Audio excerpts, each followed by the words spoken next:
And the context for me is, I told you yesterday I was surprised when Mike Vrabel was fired by Tennessee. Yeah. And then today I find out that Pete Carroll is gone from Seattle. And I think this is an enormous story. Nick Saban tops that by a factor of 100. Nick Saban walking away. When you say, should he go to a beach? Isn't there anything else he wants to do? I'm not sure there is anything else he wants to do. He's been doing this his whole life, coaching. He's a great coach. His good friend Bill Belichick is in the same position at the same age, right? I mean, we're saying we may lose both of these guys in a matter of days. My second reaction to this is, who's going to take that job? Man, just some massive news in both the NFL and college football in the last 24 hours. Alongside Alex Ferrario and Tanner Hendrickson, I'm Brandon Kiley. That audio courtesy of ESPN, as yesterday PTI reacts to the news of the day at that point, which was Nick Saban has retired. This came after Pete Carroll, it was announced, essentially got fired because he said at his press conference, hey, I would like to be back as the head coach. I fought like hell to be that.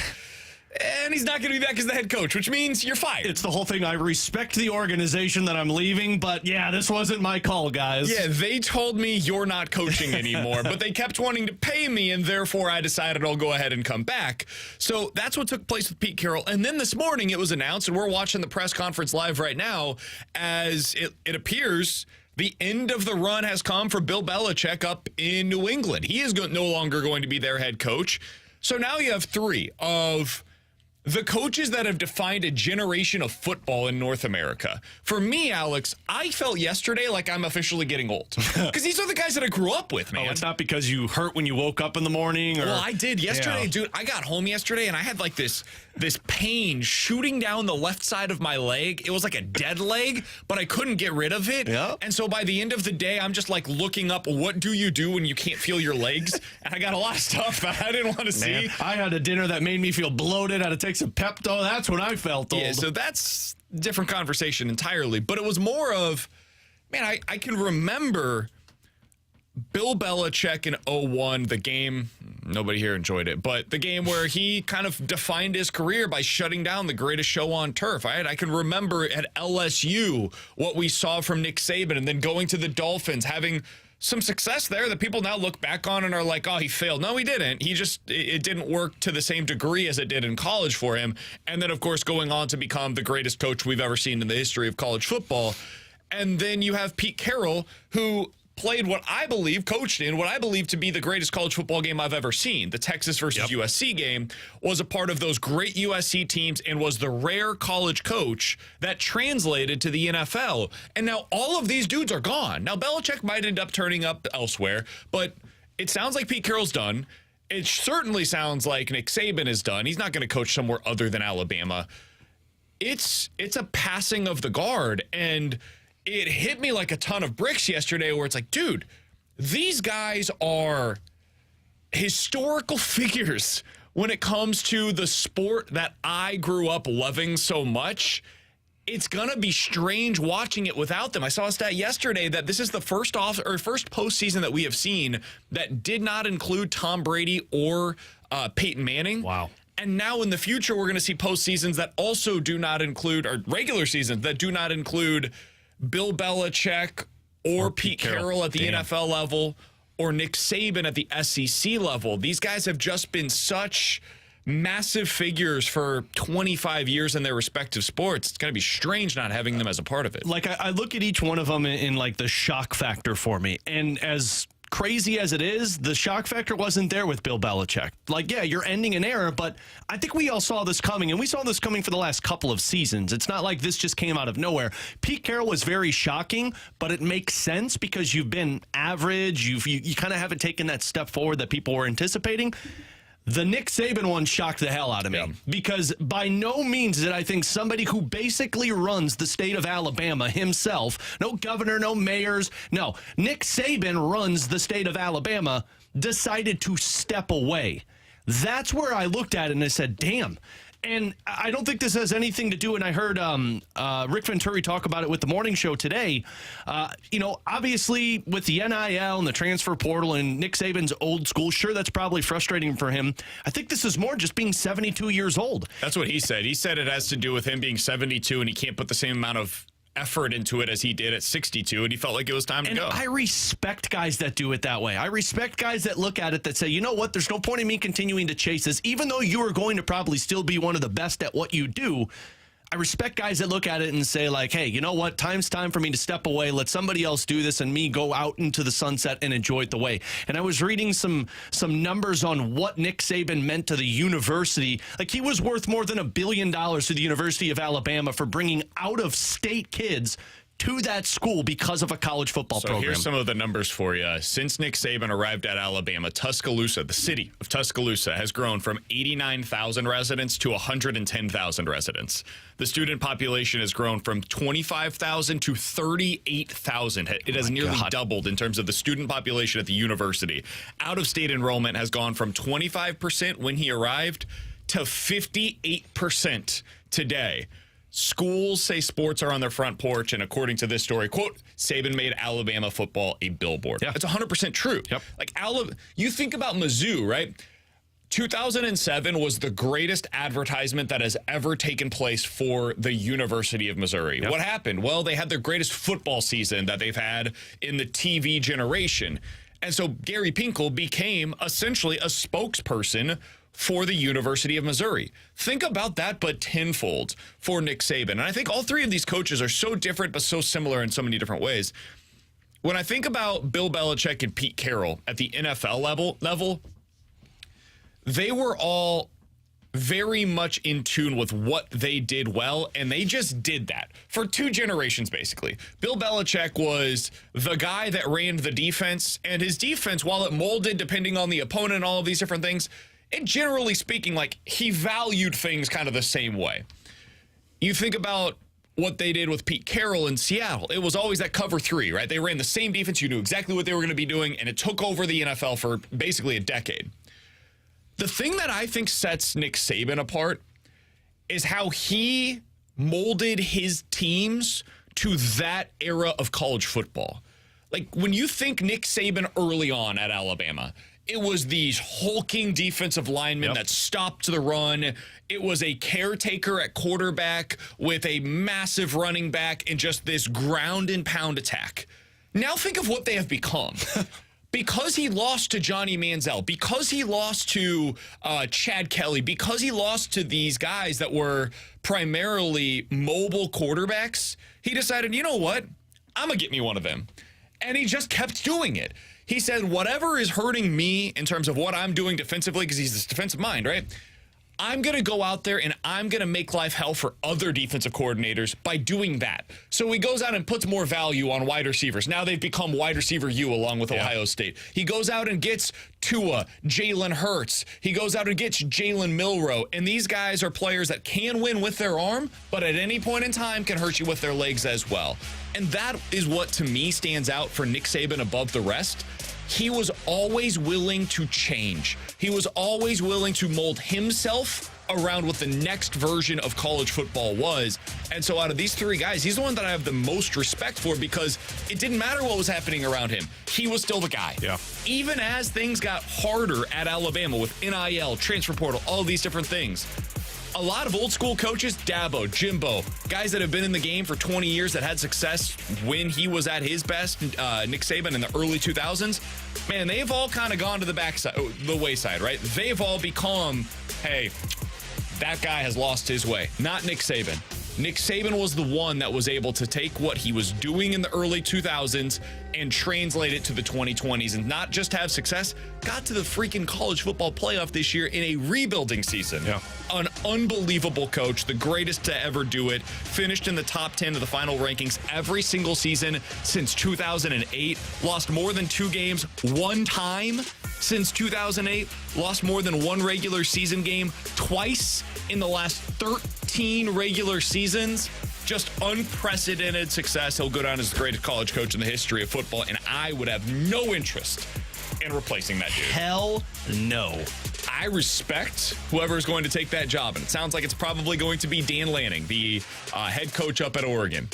But guys, I can't begin to tell you how terrible of a job that is right now. Yeah, you could go there and win. Yeah. You're going to fail. because you're not going to live up to the expectations that Nick Saban just set. But can you go there to win? Yeah, you can win 10 games at Alabama. But how long does it take before the Nick Saban effect starts to wear off, where guys are like, you know what, if Nick Saban's not there, I don't know if I want to be there? That's why I think Lanning's the perfect hire, because he took that Oregon program and he's built it up again. Dan Lanning will win there. He'll do well. He's going to have a 9-win season. And that might be enough to get him. That's not doing well in Alabama, though. Yeah, that might be enough to get him run out of town. That is why this is a no-win proposition. You don't want to be the guy that replaces the guy, but you definitely don't want to be the guy that replaces Nick Saban.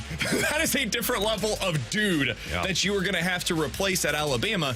Nobody's ever had this kind of success. Think about how spoiled we became, and this is not a shot against Cardinals fans, but how spoiled we became as Cardinals fans watching the Albert Pujols Cardinals. And you expect that kind of success year over year. This is at the pro level, though. Even the greatest teams with Albert Pujols lost 60 games in a season. At Alabama, you don't lose more than 2. You probably shouldn't lose more than 1.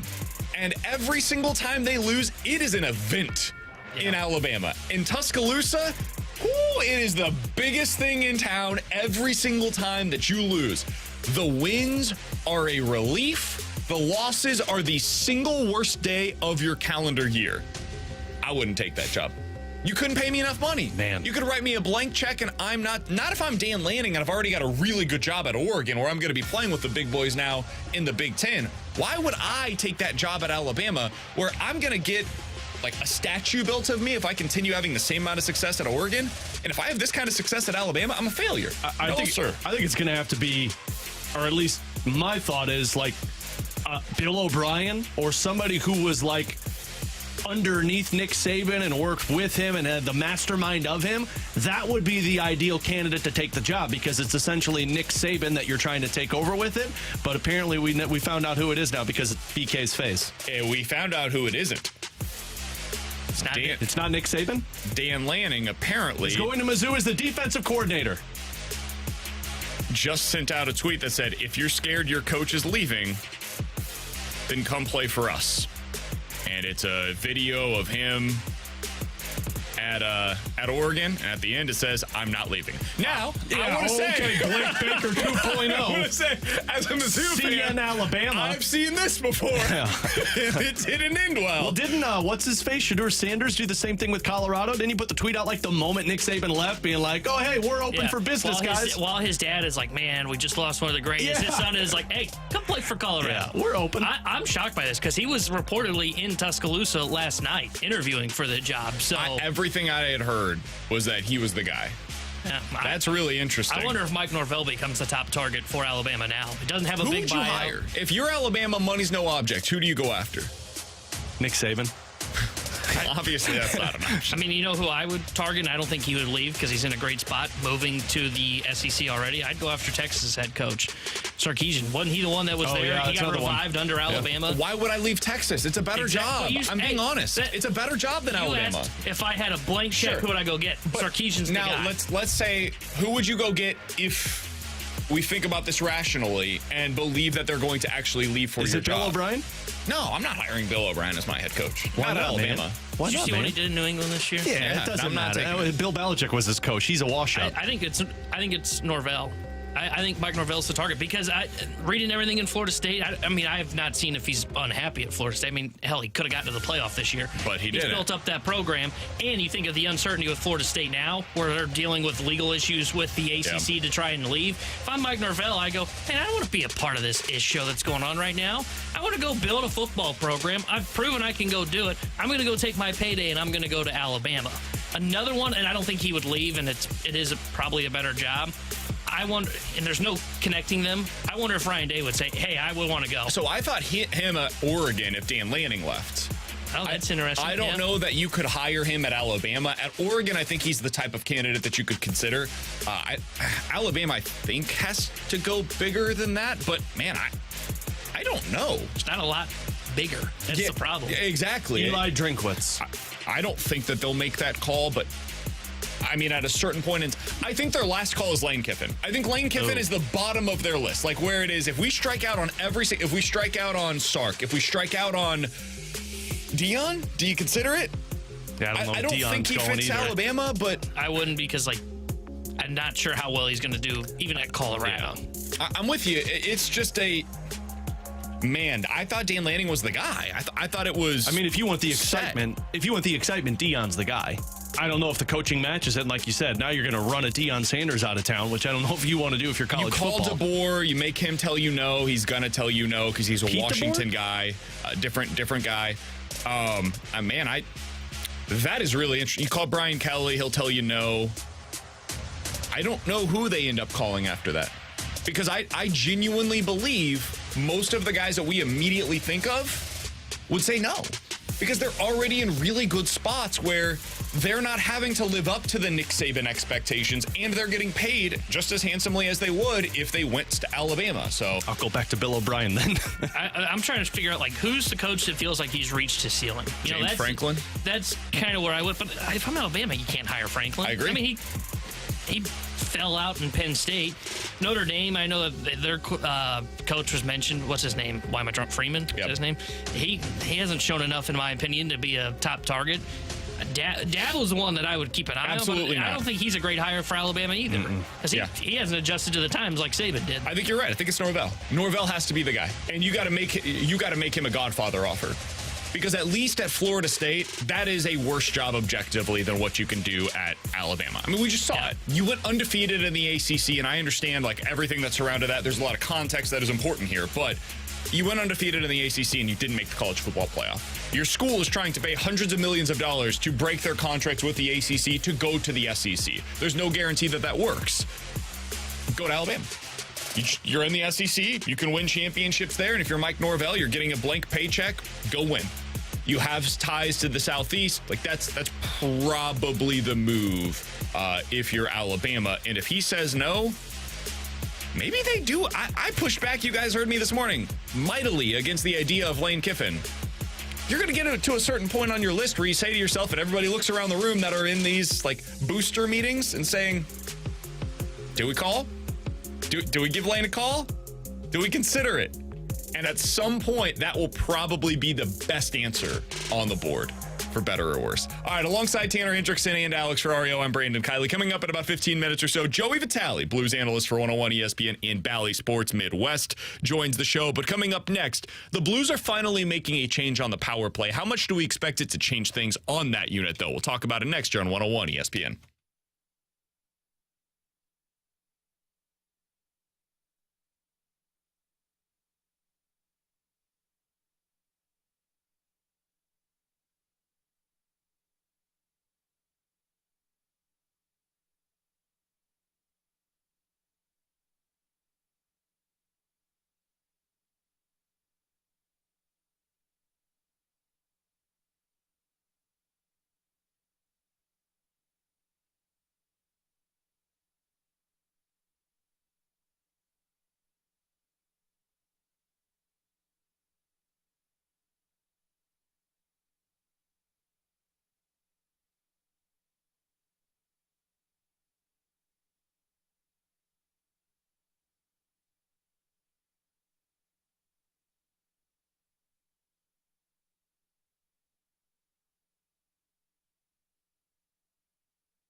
Alex Ferrario with you to talk about my friends over at Classic Air Care. They have been making people comfortable since 1926. And when it comes to the HVAC system, sure, you can try and keep it going. You can try and get as many years out of it as possible, but you know you're going to have to buy an HVAC system sooner or later. And when you do, you want to use the right company. What I mean by right company is somebody that's not going to car salesman you, trying to add in everything that they can to it. No, they're going to make sure that you know what you're purchasing, know what goes into what you need with that HVAC system, but you also know you're going to get the best products. Again, they've been doing this since 1926, 31 years and counting. They have been helping my dad and his HVAC system, been working at my house for the last 6 years, so it's been a part of the Ferrario family with Classic Air Care. So you can check them out, the HVAC system. They got an offer right now. 18-month, 0% financing is available where you're doing $99 a month for a new system. So you know you're going to be in great hands with Classic Air Care. A 4.8 rating on Google reviews. Check them out. Find out why we love them in the Ferrario household. Classic Air Care, classicaircare.com.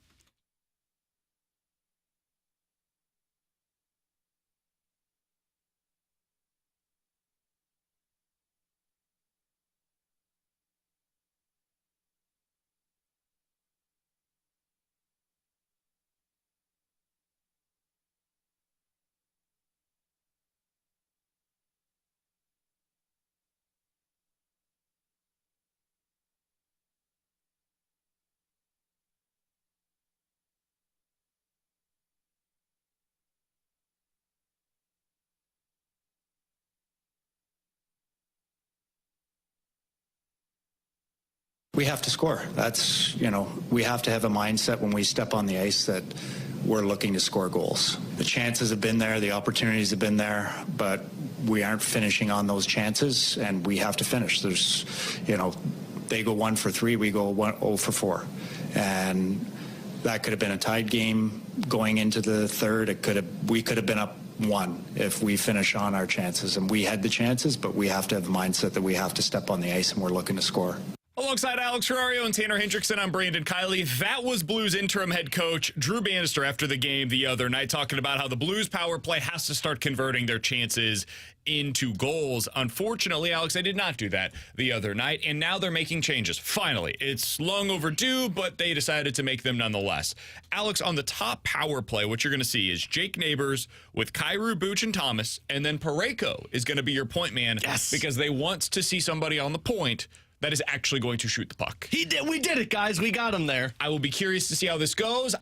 I don't know that I love him as the point man, honestly. I would prefer him to be on one of the side, whatever. Here's the thing, though. I don't know if he is the point man. Like, I think they might have Robert Thomas up on the blue line with him as the point man, and you're teeing up Colton Parayko for the shots. Ooh. Because you're keeping your front man there. You're having Buchnevich and Sundqvist. Both guys could do center or faceoffs for you. Kyrou's your shooter. Thomas is your setup man.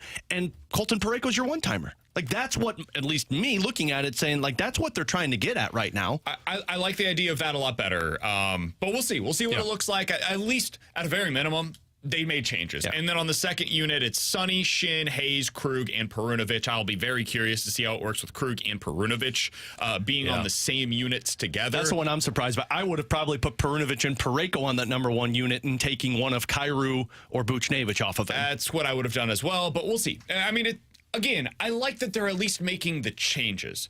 What did you make of the actual changes themselves, though, Alex? What did you think of the way that they've configured this? Well, I think it's very evident to what Drew Bannister said. They're done with this, like, passing mentality. Like, I know what they've been trying to accomplish. They want to go quick with their passes so that they can get all 4 players moving from side to side and get your goaltender going from post to post. It opens up the opportunity to shoot in the back of the net. But that only works if you can connect on the passes. And what they haven't been doing is connecting on the passes specifically into the slot. That gets picked off and it's coming out of the zone, and then they're terrible at getting it set up again. What they're going to now is they're going to more of a shot-first mentality, where you have Colton Parayko at the blue line. You're probably going to tee that up for some one-timers or at least some slap shots, which I know it's unconventional, but you just want shots to get through. You want guys to dive in front of shots so that you cause a little bit more havoc. And now with Jake Neighbors and a Pavel Buchnevich putting up on that number 1 unit, it's very evident they need net front. It's very evident. Some of the best power plays in the National Hockey League always have somebody standing in front of the net. Look at Matthew Tkachuk with the Florida Panthers. He didn't score any goals on the power play, but his goals scored were in front of the net. They don't have that at even strength. They don't have that on the power play. So you're putting Jake Neighbors to that top unit, power forward, go to the front of the net. My guess is what they're going to be telling him. And Sundqvist is going to be on the power play. Sonny was used on the number one power play in Detroit while he was there. Put him in front of the net, try and get some power forwards. Those are the two things that it seems like they're trying to accomplish with that number one unit. So I like the changes. They do need more of a power forward presence. So far this year, the Blues have the fewest rebound shots in the NHL. That's not just at on the power play. That's overall, including power play, 5-on-5, everything. They have 8 rebound goals so far this year. That is also fewest in the NHL. They were bottom 3 in both of those categories as well last year. We thought going into this season, hey, you add Kevin Hayes. You've got Jake Neighbors with a full year under his belt now. You've got Oscar Sundqvist. You've got Sammy Blais. You've got players that at least could profile, theoretically speaking, to being more of that net front presence. And then yesterday, you heard Bannister talking about how they don't have a net front presence. So it's something that they desperately need. And if they aren't able to get it on the power play unit with these changes, I think you can kind of write it off for this season as something that they will have. And if they don't get it, it becomes something that I believe they need to prioritize for this next version of the St. Louis Blues. I don't know if Dvorsky can be that. Maybe he can, but I certainly don't expect Snuggerud to be that. You don't think Bolduc's going to be that. I think they probably need to go find a guy that can be that player for them, either via free agency, trade, draft, whatever. But that is something that this team is still desperately needing. There's one available via trade, and I brought him up in the offseason about signing him, and he signed in Carolina. His name's Michael Bunting.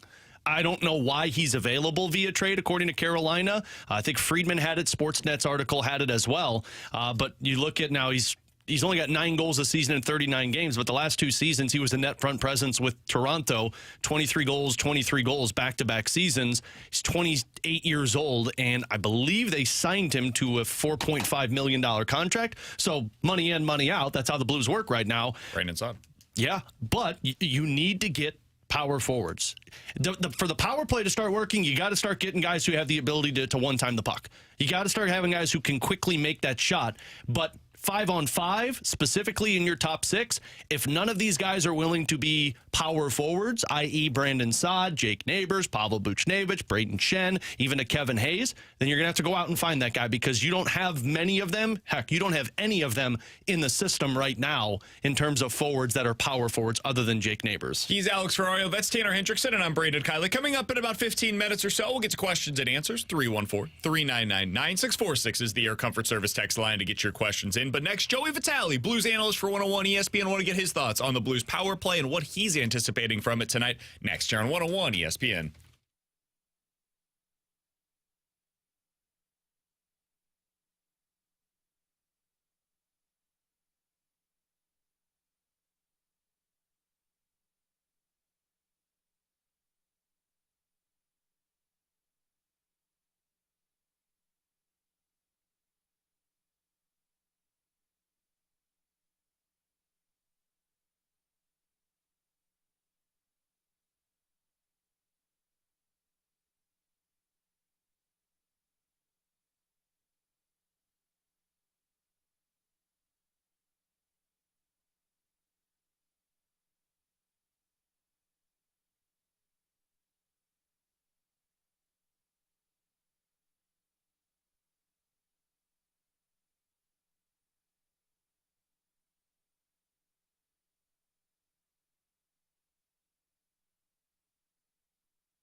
Terry Hendrickson here with a Sports Center update driven by Johnny Londoff Chevrolet and Johnny Londoff Autoplex. Blues back in action tonight as they host the New York Rangers. We'll have pregame coverage starting at 6 o'clock with Alex Ferrario and Joey Vitale. And then Joey will join Chris Kerber for Puck Drop at 7. News out of the NFL today. Bill Belichick and the Patriots will be parting ways. And Nick Saban yesterday in college football retired. Dan Lanning, who's the head coach at Oregon, was viewed as one of the top targets. Announced today he will be returning to the University of Oregon. And Quinn Ewers announced today as well he will be returning to Texas this upcoming season. The Sports Center update was driven by Johnny Londoff. Find your road shop 24/7 at londoff.com, londoffAutoplex.com.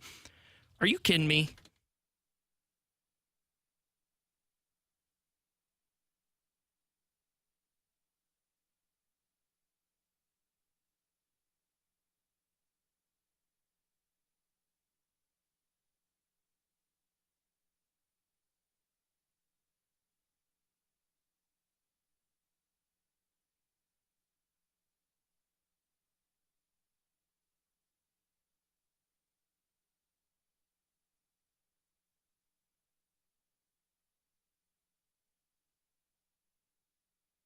Alongside Alex Ferrario and Tanner Hendrickson, I'm Brandon Kiley. It's BK and Ferrario here on 101 ESPN, and we're happy to go out to the 101 ESPN hotline to be joined by Joey Vitale. He's the Blues analyst for 101 ESPN and for Bally Sports Midwest. We always appreciate him joining us on Thursdays. Joe, how you doing today, my friend? Joey.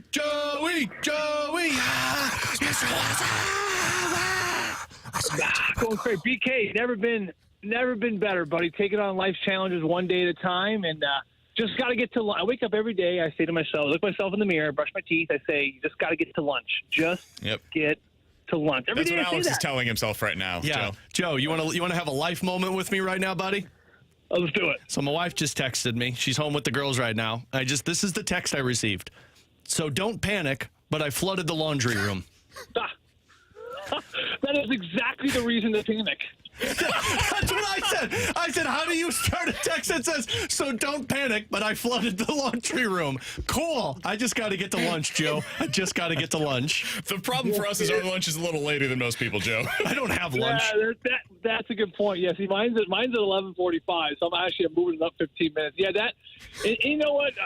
Everyone should know where the water shutoff is in their house. I learned this the hard way, Alex. I was doing a game, and it was actually the Game 3 versus Colorado a couple years ago, and my wife, we had a tornado kind of blow through Kirkwood and hit a water line, and basically our whole garage was flooding, and I didn't know where our water shutoff was at the time. We'd only lived in the house for a year. But we learned the hard way. Yeah, it's important to at least know where the main shutoff valve is in your house in case any water issues that come up. But that's certainly one, Alex. You know what I'm going to do? I'm going to keep in mind today. I'm going to be praying for you. I hope that goes well. I appreciate it. Yeah, she even gave me more context after that text and said I left the sink on and forgot about it, and I closed the door. Oh man! So God bless you. it's good. God bless. It takes a lot of. You know, being married. You know how long that takes? Being married is like going to Disney World for a week. It just requires a lot of patience. It's a lot of sticky fingers. Yep. It's a lot of headaches. It's Yep. a lot of sweat. Yep. It's a lot of aggravation. It's a lot of yelling at your children with Mickey ears on top of your head. Yep. It is. It's a lot of humiliation. That's just marriage. Marriage is going to Disney World for 1 week. It really is. Yep, you're not wrong there. But if my wife's listening right now, I still love you, honey, even though the basement might have black mold soon. It'll be fine. I'm sure it'll be fine. All right, Joe, I want to get into the Blues with you here in just a moment, but the big news in the sports world over the last 24 hours is 3 of the best football coaches to ever do it, with Nick Saban, Bill Belichick, and Pete Carroll are walking away from their current jobs, with 2 of them, Carroll and Saban, both retiring. Joe, you've been around a lot of great coaches in your career. I don't know how much specifically you paid attention to the careers of those 3, but what was it that set apart the best in your mind? When you think about the best coaches you've ever had, what was it that made them so excellent? I mean, geez, BK, it's a great question. First and foremost, I can't tell you how much I use Nick Saban's, verbiage and Nick Saban's talks, not only into the youth hockey sport that I coach, but I think just in life in general. I mean, there was one he had a few months ago. I watched this video of him, and he said, every athlete has a decision to make, and every human has a decision to make every single day. and this is partly the answer to your question about the wisdom these men have. And he said, every day you wake up and you say, do I want to be bad? Do I want to be good, or do I want to be excellent? And he said, every day we make many decisions about how we want to do. And a part of that says, he goes, I've noticed the bad dudes make the bad decisions. The good make pretty good decisions. And he's like, the excellent, they set themselves apart because they require of themselves a special level of focus and intensity to everything they do. Everything they do. And he went on further to say it really just kind of boils down to discipline. And I'm listening, and I'm reinforcing this to not only my children but the youth hockey and the people around me. Nick Saban is so wise in his ways. He said, every day a part of these decisions, you ask yourself these two questions every single day, multiple times, if not hundreds, maybe even thousands of times. You don't even realize you're asking it. But you're asking yourself is this. It's like, what do I need to do, and am I willing to do it? What do I need to avoid to do, and am I willing to avoid it? I mean, that at the end of the day, he said, those are the two questions you ask yourself with everything, whether you wake up, whether you hit the snooze button, what do you have for breakfast, how fast you drive to work, what do I need to do, and am I willing to do it, right? What do I know I should not do, and am I willing to avoid it? I mean, essentially, that's what discipline is. And he has just this very poetic way of speaking about what I think is the essence of what's made him successful, which is discipline. He has been a discipline coach, and he has figured out a way to communicate this nature of discipline to all of his athletes and get that complete buy-in. So I'll say that about Nick Saban, and I can go on and on about all these coaches. I know we're tough on time, but Nick Saban certainly is one that is one for the ages. I mean, just not only his success, but how he speaks, his stoic approach, how he communicates to his athletes. He's certainly gone a long way. And to answer your other question about what have I learned from coaches, BK, you've learned from the great. You don't necessarily need to be underneath Nick Saban to take away what Nick Saban did. You don't need to play for Bill Belichick because the wisdom and the knowledge is out there. I mean, it's free. But what I will say, too, to add upon that is it's not only what you learn from the greats. I've learned probably more about what coaching is and isn't from the bad. Like, I truly – like, I had a coach in Pittsburgh who, I'm not going to mention his name, but the way he carried himself, the way he, the Blues fans, they hate Mike Keenan, right? There's a lot of Blues fans that just have their opinion about Mike Keenan. A lot of players have their opinions about Mike Keenan. And I think if you really were to ask yourself, some of these players that played underneath them, they probably learned more about leadership from Mike Keenan in an indirect way than a really good leader. And certainly for me, there was a coach in Pittsburgh that I learned so deeply how to not treat people and so deeply how to not approach people and motivate people. I learned it through the hard way, and I learned it through the suffering of having bad coaches, that you tell yourself that I never, ever, if I'm ever in a coaching position or a leadership position, I never, ever, ever want to make someone feel the way that guy made me feel. And I think that certainly in an indirect way is what we, in essence, learn a lot about leadership and coaching. Is we probably learn a lot about how to do it the wrong way, and we probably learn more about it at times than that. So I would say that I've had some good, I've had some really bad, and I think that the silver lining for the bad, for all the people out there listening who've had bad, whether it be parents or coaches or teachers, I think when you really boil it down one day, it'll hit you that you actually learn a ton more maybe from the bad ones about how to not treat people and handle things than maybe from the good ones. So, Joe, speaking of that, he's definitely not a bad one, but it seems like the Blues are learning an awful lot since Drew Bannister has taken over with this team. And specifically, you talked about discipline and patience. It seems that Drew Bannister has kind of hit that point with the power play to where, you were trying to be patient with it, let it see if it panned itself out. But now we've gotten to the point that he's making significant changes. What have you made of those changes? Well, I think that for Drew, where he's been successful as a coach to this point, Alex, is from what I've gathered, talking to him, a few short conversations here, he does something that no other coach does that I've never seen before. He walks into a media scrum. I'm sure Grant maybe has picked up on this, and Alex when you're there as well, and BK. But he comes in and he welcomes everyone. He says, good morning. Yeah. And at the end of it, he says, thank you, guys. And he always says thank you. I mean, it's a small thing. It's a small gesture. But to me, that says a lot about the character of this coach. And I think that that's the way he carries himself in the locker room. I think that is what's in the secret sauce of what a good coach is. You're one man, and you're trying to get 23-year-old millionaires to buy into something and do it. These players that you're trying to coach, they make more than you. They will make more than you. they're more prestigious than you, the more attention is on them, right? And you're trying to get them to do something.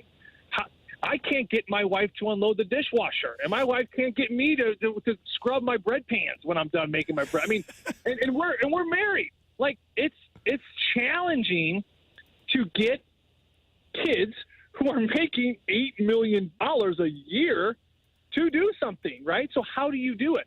The only way and the best way, and what Drew has done very well, I think, up to this point, is you have to present yourself in a way that these players want to run through a wall for you. And in order to do that, you have to be an upstanding citizen. You have to have integrity. You have to have honesty. You have to earn their trust. And you earn their trust by your actions, by your words, by how you talk to them when things are bad, by how you continue to encourage them when things are bad, and how you showcase them when things are really good. I mean, there's tons of things that they do, but essentially at the end of the day, you have to show these players that you care for them. And it's all relationship bound. That's the one thing that Ryan O'Reilly was huge about. It's one of the things that turned this whole culture around when number 90 came to town. He was so big on the relationships and the quality of relationships. And we have to learn to not only get along, but we have to respect each other and treat people respectfully, because when you create that type of culture, then you look around, you're like, I would go through a wall for that guy. I'd go through a wall for that coach. And you have to be able to go through a wall for your teammate. And that's what creates great teams. And to kind of tailor off what great coaches teach, and what I believe Drew Bannister is doing a heck of a job in his very short stint already, is he's establishing that. I think you're starting to see that throughout the lineup. Man, good thing I wasn't at practice today when he opened up and said, how's everybody doing? Because he would have opened up an entire floodgate. well, Coach, like I got some. My wife, that would have been great. Well, Drew, how do you think I should handle this one? Yeah, exactly. That's like when I would leave the house, Alex, and I'd say, hey, Mom, head to the grocery store. You need anything? I'm just being nice.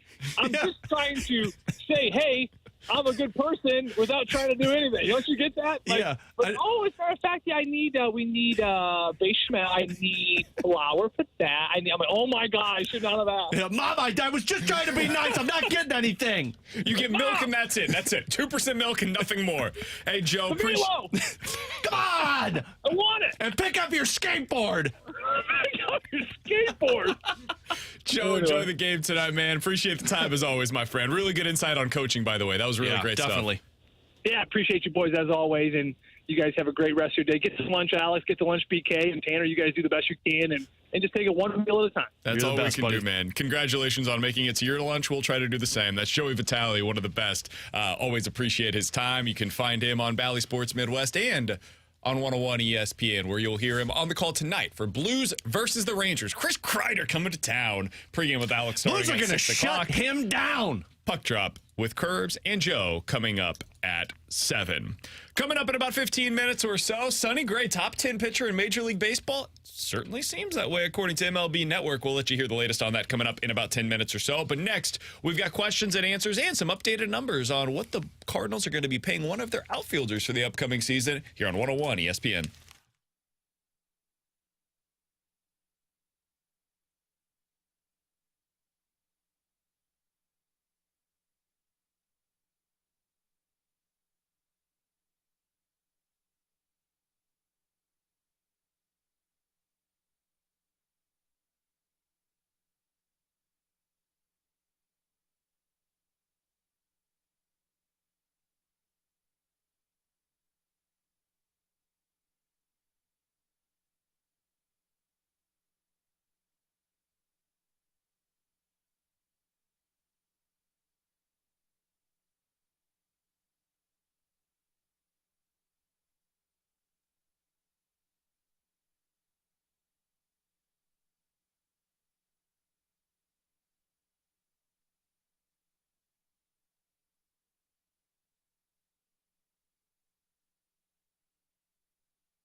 All right, 314-399-9646 is the Air Comfort Service text line in about 15 minutes or so. We're going to be joined by Scott Wheeler. If you're not familiar with his work, he is the prospects guru for The Athletic. He was, I believe, over in Sweden to watch all of the World Juniors, so we'll get his impression on why the Blues are going to win the Cup in 5 years because of all of the players that they had in the World Juniors. I was being, a little cautious. 2 to 3 feels right.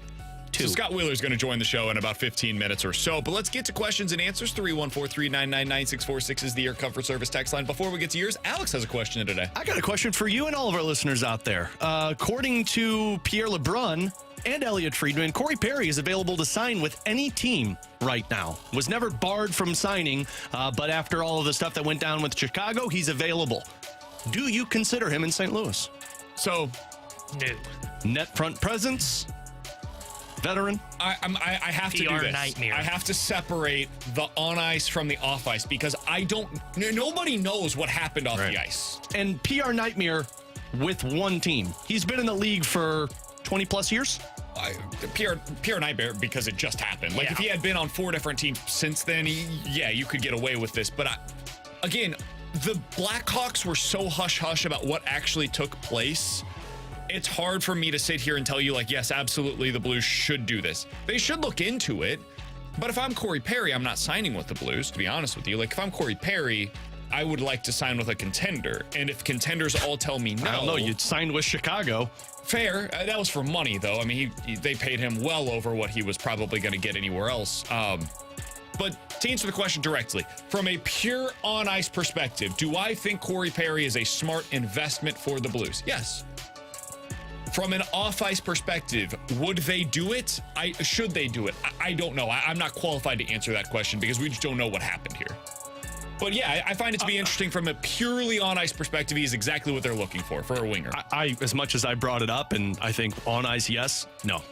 I don't think you can. I don't think you can because of the state of your team right now as a group, and that's on-ice / off-ice. So I think it would be a good move in terms of the ability and what he brings to a team, but I'm not sure you want, think of Jake Neighbors learning under Corey Perry, because Corey Perry played the way in the NHL that you hope Jake Neighbors plays as. From a purely on-ice perspective, he is exactly what they're looking for. He is a guy that will play with, it's not like brute physicality, but he'll go to the front he'll go to the dirty areas, the way that Berube always talked about it. He's willing to do all of those things. He probably helps you a bit on the power play.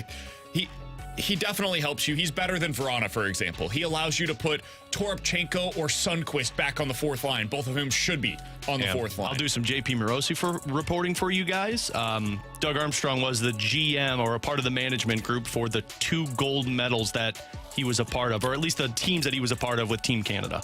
And we've seen Doug Armstrong has been willing to give people second chances, like Verana, Jim Montgomery. Got a second chance here in St. Louis. That's coaching versus playing. I just don't. I cannot speak to the specifics of this situation because we don't know. So there's so much unknown here. If they vet it and find that, hey, this was a bad situation, he's got it taken care of now, then I can understand how you can talk yourself into this being a good situation for the Blues. If they vet it and say the opposite, then you can't touch him. You cannot consider even signing him. All right, 314-399-9646 is the Air Comfort Service text line for questions and answers from the 618. Guys, if you are Alabama, who is your next call after Dan Lanning told you no? I think T-Bone got this right. I think it's got to be Norvell. Now, what happens if Norvell tells you no? Then where do you turn? Can I give you a dark horse candidate that I would consider? And I say this because he's had a lot of success at his previous stop in the college ranks, failed at the NFL, and I think he's going to build a program in the Big Ten. I'd call Matt Rule. I think Matt Rule's a hell of a college football coach. He had success. I don't remember where he was at before Baylor, but he had success there, came to Baylor, turned that program around to where they were fighting for, if I remember correctly, the college football playoff, or at least a Big 12 title. He was at Temple, right? That's right, Temple. Am I right on that? Yeah. And then he left for the NFL. That was a disaster. That was never going to work. And then in Nebraska, they were okay this year. They were better than what I expected in his first year. He already got a top-end quarterback recruit that's coming in as well. Number 1. I think Matt Rule's a hell of a college football coach. If I'm Alabama, he'd maybe not be third on their list, but he should be in their top 10 and borderline top 5 to call for that job. I like the Sarkisian one. I mean, you call him, but he's got a better job right now than what you have at. Absolutely. Bama. But I mean, that'd be the one that I would call and try and negotiate his way out of it. I think you're going to have somebody with Alabama ties, Nick Saban ties. I think they would really. I don't know that you should do that, if I'm being honest. I think that if you could get Sark, if you could have gotten Dan Lanning, totally get it. Those are great coaches who happen to have ties to Nick Saban, so they understand the culture at Alabama. I don't think you should tie yourself to that. I think that's where people and programs get themselves into a lot of trouble, is by locking themselves into, we've got to get a Bama guy. We've got to get a Mizzou guy. It happens all the time. At every program in the country, the first thing people do is, who are the people that have ties to this program? Let's go get them. Man, what is the tie that Eli Drinkwitz has to Missouri? Nothing. You know why he was good at Missouri? Why he's been good at Missouri? Because he's an excellent coach that understands culturally what it means to succeed in the SEC. That's what you need at Bama. You need somebody that is an excellent football coach that can recruit at a high level, is willing to work with your boosters, and understands what it takes to win in that conference. So I don't know that you have to have somebody that has ties specifically to Saban or Bama. You just got to get the right guy for that job right now. And that's where it gets really hard, man. I don't know that there are obvious candidates for that job now that Dan Lanning has said no. He was so clearly and obviously the number one choice. He worked as a GA there. He's an excellent head coach. He's recruiting at a high level right now in Oregon. Like, he made all the sense in the world. Now it gets tough. I think your first call is Norvell. I think eventually most people would say, hey, you call Lane Kiffin. From what I understand, and this is not my own reporting, but from reporting that has been done in the Bama circles, those boosters are not about hiring Lane Kiffin. They don't trust that guy as their head coach there. He is a great person to be at Ole Miss. It's a little different when you have to be the head coach at Alabama. There are other responsibilities that take place that don't necessarily exist at Ole Miss. So it's just a very different job. It's like Texas versus being the head coach at Houston. Different gigs, man. Both, you can win at both of them, but they're very different jobs. A guy that I would consider giving a call to, and I don't know how culturally he would fit in there, but Chris Klieman is the head coach at K-State. If you just want to have somebody that can be a caretaker, that's just a great football coach that can help you continue winning for the next 3 to 5 years, Chris Klieman could be that guy. Lance Leipold, head coach at Kansas, also could be that guy. But again, culturally, regionally, I don't know if they make sense. It's going to be tough. Finding the right guy for that job right now is not going to be an easy thing to do. All right, 314-399-9646 is the Air Comfort Service text line for questions and answers. Guys from the 314, do you think that the Cardinals will add one more reliever before the end of the offseason? No. Oof. I think they're good, and I think they've saved a little money too, which is good. It depends on what the number comes out for Kittredge, because he's arbitration eligible. We might get an idea on his contract today, since that's when they've got to exchange numbers. But they had $5 million to spend going in before that trade, it sounded like, at least based on reporting. And I think he's projected to make like $2.5, $3 million. If he makes that, they're probably out. I think they had one more. But I think it'll be a cheaper guy than what you're hoping for if you're a Cardinals fan. I think it's below the Phil Maton level of signing. Who's the guy that they've been talking about that played for the Dodgers and the Red Sox last year? I forget his name. Bracier or whatever. Yeah. I'm not even going to pretend I'm familiar with his game very much, honestly. But he has the connection, and every single reliever they've added so far this offseason had this connection with Chaim Bloom playing for the Red Sox. So somebody like that I think could make some sense. By the way, speaking of those arbitration numbers, today is the deadline for teams to go back and forth with numbers with their players. The Cardinals have 6 players eligible for arbitration this offseason. It's Kittredge, Edman, Helsley, Carlson, Romero, and King. Of those 6, the one that we know has come to an agreement with the Cardinals, according to Derek Gould, is Dylan Carlson. He agreed to a deal worth $2.3 million for the upcoming season. That is slightly more than what some of the expectations were for him, but the Cardinals have officially come to an agreement. Carlson, $2.3 million for the upcoming year via arbitration. All right, coming up in 15 minutes or so, Scott Wheeler, the prospects writer for The Athletic. But next, Sonny Gray, top 10 pitcher in Major League Baseball, at least according to one list, here on 101 ESPN.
Construction salaries continue to rise and are expected to do the same for the foreseeable future. Install floor layers with the local Carpenters Union receive 4 years of instruction and on-the-job training. You will earn as you learn with awesome benefits, too. Before you sign up for 4 years of "this isn't really me," you owe it to yourself and your family to look into the rewards of working in the construction industry. Apply to become an install floor layer with the Carpenters Union. Visit the careers page at carpdc.org to get started. That's carpdc.org.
WXOS HD1 East St. Louis, 101 ESPN is driven by Auto Centers Nissan, home of the lifetime warranty and 30-day return.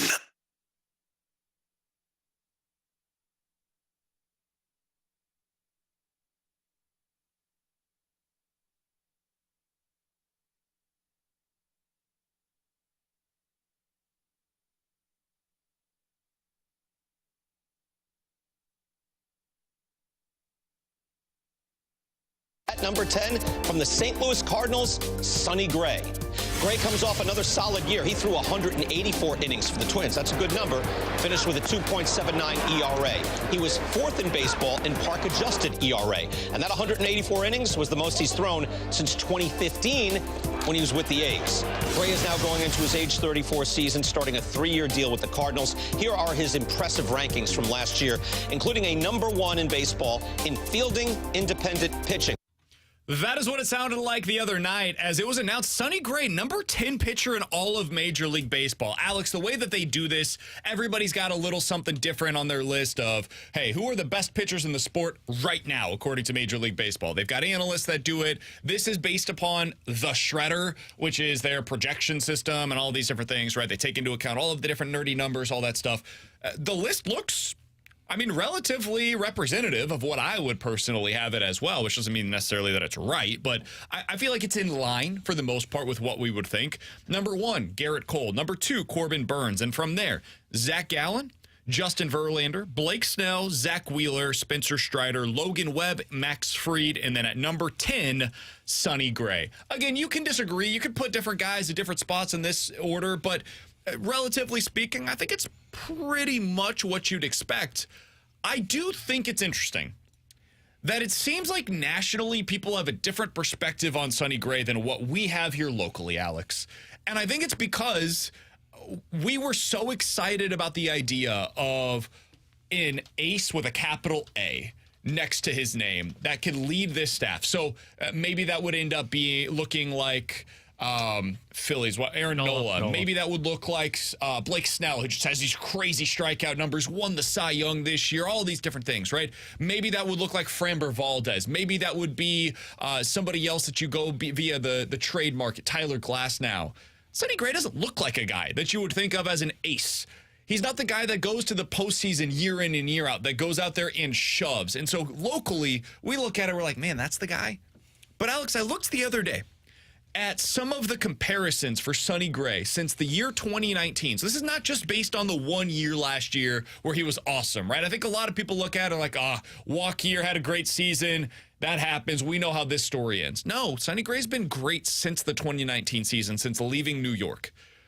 In that stretch, if you look at his numbers compared to Zach Gallen, Corbin Burns, Framber Valdez, a guy that I know, T-Bone, you were really into, Pablo Lopez, in that stretch, Sonny Gray is either equal to or better than those 4 names that I just mentioned in almost every single statistical category since the start of the 2019 season. Alex, have we underestimated what Sonny Gray can be for the Cardinals in your mind? Probably, because, I mean, I fell victim to looking at Sonny Gray and saying, like, yeah, he's a really good pitcher, but he's not a number one. I mean, to be put on a top 10 list, you're on a list of number ones. And correct me if I'm wrong, because I did a quick glance last night. Aaron Nola wasn't on that list. Correct. And we talked so much about acquiring Aaron Nola in the offseason. I was thinking, like, this is a legit number one. Now, some of it is, you know, you got it done on a big stage, and I'm not sure Sonny Gray has done that yet. It's the one pushback against him. But I can't push back when Major League Baseball Network is putting together a top 10 list, and he's on it. Now, are you ranking that off of what he just did compared to what he could do? Absolutely. Sure. Am I concerned about what he could do because of the age? Absolutely. But I also can't deny he has pitched like a number one. There's a difference between a number one and an ace. We wanted an ace. And as Anthony Stalter has said an awful lot, you don't get aces. You don't acquire aces. You sign them or you draft them, but you don't acquire them. You at least acquired a number one, which is something that the Cardinals haven't had since prime Adam Wainwright. Yeah, and I think the reason he gets overlooked, like you think back of Sonny Gray and what rotations he's been in, outside of when he was in Oakland, when he was, I don't know if he was viewed as a one back then because he was kind of in a bad organization. He's always like 1B. Like you think back to last year, Pablo Lopez, you mentioned his name. Pablo Lopez was viewed as the guy for the Twins, and he was behind him in pitching in game number 2. So I think that's kind of where some of this kind of notion comes from. There's no denying his stuff is great. Like I love the signing for Sonny Gray, and I feel like we always have to say that when we talk about the Cardinals offseason. I think the reason you get kind of that backlash that kind of, I think it's more towards the Cardinals, but then it kind of trickles down to Sonny Gray, well, Sonny Gray's not supposed to be the number one. You were supposed to go get 2 guys, and Gray was supposed to be like the 1B to that guy. And that's where I think some of the angst from Cardinals fans comes from is, yeah, Sonny Gray's really good. And I think Cardinals fans are going to be really impressed by what he did. Now, I don't think he'll be finishing second in the Cy Young. Don't expect that. But he'll be really good, have really good swing and miss stuff, and you hope that you're able to get about 180 innings out of him this season. The problem for Cardinals fans was there was no other guy that was supposed to be with him that was supposed to be the 1A and 1B. Yeah, but those are 2 different conversations. And I think both of them are almost happening simultaneously, and they shouldn't. I think the conversation that should happen specific to Sonny Gray is this guy good enough to lead your rotation? And I think the answer is yes. Now, should the Cardinals have had a better answer as their number 2 starter? The answer is also a resounding yes. I think the Cardinals failed in that regard. Having Miles Mikolas going into this season as your number 2 starter, I don't think it's good enough. Like, flat out, I don't think it's good enough. I think Miles Mikolas is your 3. You could count, hopefully, on a bounce-back season, and you say to yourself, okay, if you squint hard enough, you can see how that would work out. As a 2, I think you're leaving yourself short, especially when you look at the pitchers that are going to be in the rotation for all these other teams that are legit contenders around the National League. But Sonny Gray as a 1 is fine. You look at him over the past 2 seasons. ERA of 3.1, ERA of 2.8. I get a lot of this from the text line where it says, yeah, but look at his win-loss record. No, I'm not going to. I don't care about that, frankly. His win-loss record was 8-5 and 8-8 over the past 2 seasons. That speaks more to the Minnesota Twins than it does to Sonny Gray. If you have a 3.0 ERA in back-to-back seasons and your team wins a total of 16 games with that player on the mound, then your team stinks. That is a representative of what your team has been able to do, not what that player was able to accomplish. Miles Mikolas, for example, in 2018, finished the season with a 2.83 ERA, almost exactly what you saw last season from Sonny Gray. He went 18-4 with the Cardinals that season. So the ERA is representative of a pitcher that can win a lot of games for you this upcoming season if he does that again in a Cardinals uniform. That ain't a problem. The problem is what his team was able to accomplish on the field. So I'm not going to knock him for what his team was or was not able to do. Wins don't matter anymore. And I'm somebody that used to use it as a measuring stick, but not anymore. When you buy into wins, you buy into guys like Dakota Hudson, who walked the world. What the hell? That was true. We all thought Mikolas was good in 2022, right? We all agree. I mean, he was an all-star. Guys, he went below 500. He was 12-13. Yeah, remember? Because there was that stretch where he was going up against aces every single time out. No-hitter and still lost. And he was matching up against them. And then it was like, oh, well, what are you going to do? Wins still matter for goaltenders, by the way. Of course they do. No, Sonny Gray is a really good pitcher. And it's not his fault that the Cardinals didn't put together the necessary talent behind him. What you're going to see from Sonny Gray, I would guess, this upcoming season is a guy that gives you a chance to win every single time that he's out there on the mound. And that's really all you could ask for. Sonny Gray is the best pitcher in a Cardinals uniform, or Sonny Gray is the best pitcher to lead the Cardinals staff since who? Is it that Miles Michaelis season? Probably. The next one I can think of is Waka. What year was Flaherty leading the staff? 2019. But that was half of a only season, half of a really, season. right? But I mean, that half even was so Waka was dominant, half a I think season. it belongs in there. Even Waka was half a season in Maybe 13. Adam Wainwright in 21. He was really good that season. He was awesome in 21. But like that's the group, that's the company that he's keeping, and he's got better swing and miss stuff than any of the pitchers that we just mentioned. So I think we have undersold what Sonny Gray can be for this team because of what the Cardinals failed to do. And I think that's totally unfair to Sonny Gray that the Cardinals put him into this spot. It sucks for him, honestly. All right, coming up in about 15 minutes or so, we'll get into NFL quick hitters. But next, Scott Wheeler was in Sweden for the Cardinals, for the World Juniors as all of the Blues prospects were taking the ice. What did he see from them? What stood out specifically about Jimmy Snuggerud? We'll talk to Scott Wheeler of The Athletic about that next year on 101 ESPN.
Alongside Alex Ferrario and Tanner Hendrickson, I'm Brandon Kiley. You've got BK and Ferrario here on 101 ESPN. We are happy to go out to the 101 ESPN hotline to be joined by Scott Wheeler. He is the prospects writer over at The Athletic. He was able to watch all of the Blues prospects as they took the ice for the World Juniors over in Sweden. Scott, we appreciate the time, man. Thanks so much for hopping on with us today. How you doing, my friend? I'm doing well. I'm just sort of bouncing back from the jet lag of the last few days. It knocked me on my ass, if I'm being honest, once I got back from Sweden. I think I don't think it was too much work, maybe a little bit too much fun in Sweden, but either way, I was not feeling all that hot the first few days back. Man, I got to imagine, though, Scott, because I know JR and I were talking, and you got a couple of young ones at home. That had to be a great feeling walking through the door, though, seeing that family after, what was it, 2.5 weeks of you being gone in Sweden? Yeah, it was an awesome feeling. And then once you get past the awesome feeling, you realize that you need to sleep and that toddlers and newborns don't exactly help you in that regard. Truth. So it's... Alex and I are both living that life, so we understand where you're coming from. I got a 2 and a 1 year old, Scott, so I'm not jet lagged from Sweden for 2.5 weeks. I'm just tired all the time. And I've got a 6-month-old that's going through sleep regression, so we're all living our best life right now. All right, Scott, let's talk a little bit about some of the young Blues prospects that were over in Sweden for the World Juniors. The headliner, of course, is Jimmy Snuggerud. We're going to be joined by him coming up at 1 o'clock to talk about his experience over there. Did he live up to the hype, in your opinion? Yeah, certainly. It was a bit of a weird tournament for Jimmy. He was one of the best players in the tournament a year ago as an 18-year-old, which is obviously pretty rare and speaks to the kind of season that he had a year ago, not just at the World Juniors, but as a freshman in college. Has followed it up with a good, though not sort of breakout season. It's hard to have another breakout season after how good he was last year. And then at the World Juniors, he actually got a sort of 24-hour stomach bug that was going through Team USA. About half of that team got it at one point or another in the process, and sort of puking and that kind of a thing. So that knocked him out for a game. Then he came back, and his job on the first line, the player who'd filled it, Oliver Moore, they actually decided for the first couple of games when Jimmy was back to sort of keep him in that role just because he played well in Jimmy's absence. But when push came to shove, Jimmy scored a hat trick in the tournament, was great in the final 2 games. When it was crunch time in the semifinal and in the gold medal game, he was elevated back up to that first line. And he just played his game. He's hard on pucks. He can really shoot it. He's got an NHL shot. A very well-rounded offensive player. There's a lot to like about Jimmy. He's had a really, really strong progression over the last 2 seasons. And based off of where they drafted him in the second half of the first round, looks like a really solid pick. Does he still profile as that top-line scoring winger in the NHL, Scott? And does it feel like he's ready to take that leap from what you saw in the World Juniors? I'm not sure whether he's going to be a true sort of first-line star, the kind of guy who eventually makes $9-10 million on a roster kind of player. But I do think he's going to be an impact top 6 winger, even if that's sort of second line. He's going to be on an NHL power play, whether it's the first power play or the second power play. That's really just what he and the Blues have to figure out at this point. It's, okay, is he a second line power play 2 winger, or is he a true first line power play 1 winger? Is he a 20-goal guy, or is he a 30-goal guy? That's sort of the process that all of these young players that are top prospects have to go through once they turn pro.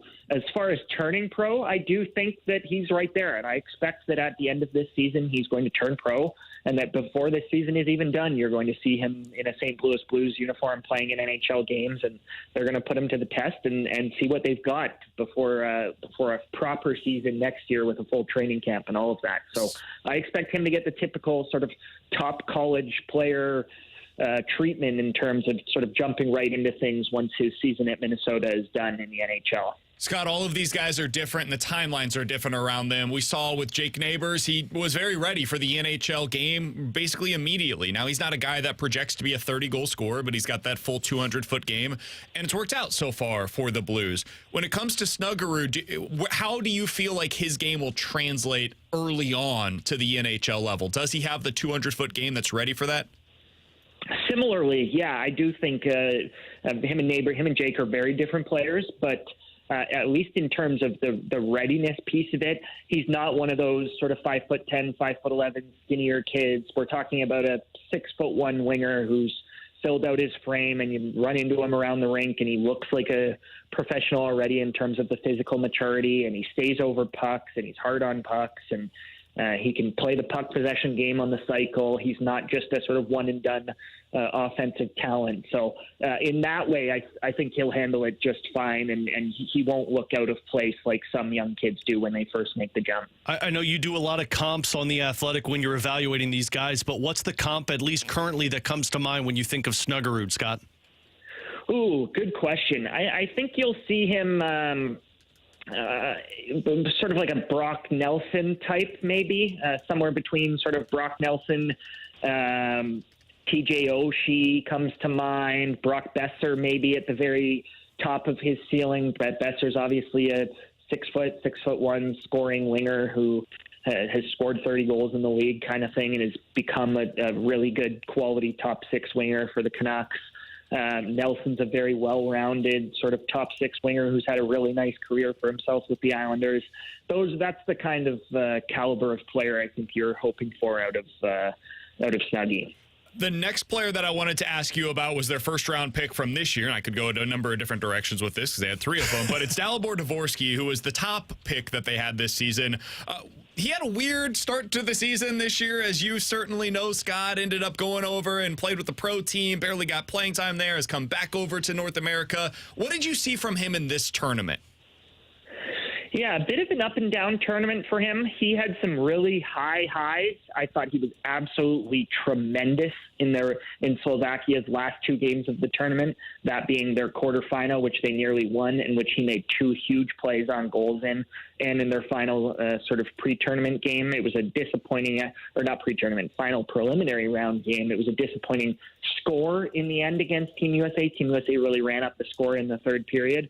But through two periods, I've actually played like a pretty tight game, and I thought Dvorsky was one of their better players. Early on in the tournament was actually quite quiet, not because he wasn't getting looks, but just they weren't sort of falling for him, and then sort of found his rhythm later in the tournament. The tricky thing with Dvorsky is that when he was 14, 15 years old, we were already watching him. We were already talking about him. He actually played in the Hlinka Gretzky Cup as an underager and outproduced Juraj Slavkovsky and Philip Mešár, who were first-round picks of Montreal and a year older than him in the Hlinka Gretzky Cup. He put up gaudy numbers internationally for Slovakia at an early age, playing well above his age group. He played pro hockey at an early age. And then, lo and behold, if you actually look at that Slovak roster, he was the third youngest player on that team, despite this being his fourth World Juniors. He will have the very rare distinction next year of playing in a fifth World Juniors, which only a handful of players in the history of the tournament have ever done. Part of that's his age and how young he is. Part of that is the canceled tournament in Edmonton, so he got to play two World Juniors in the same calendar year because they played the summer tournament in Edmonton.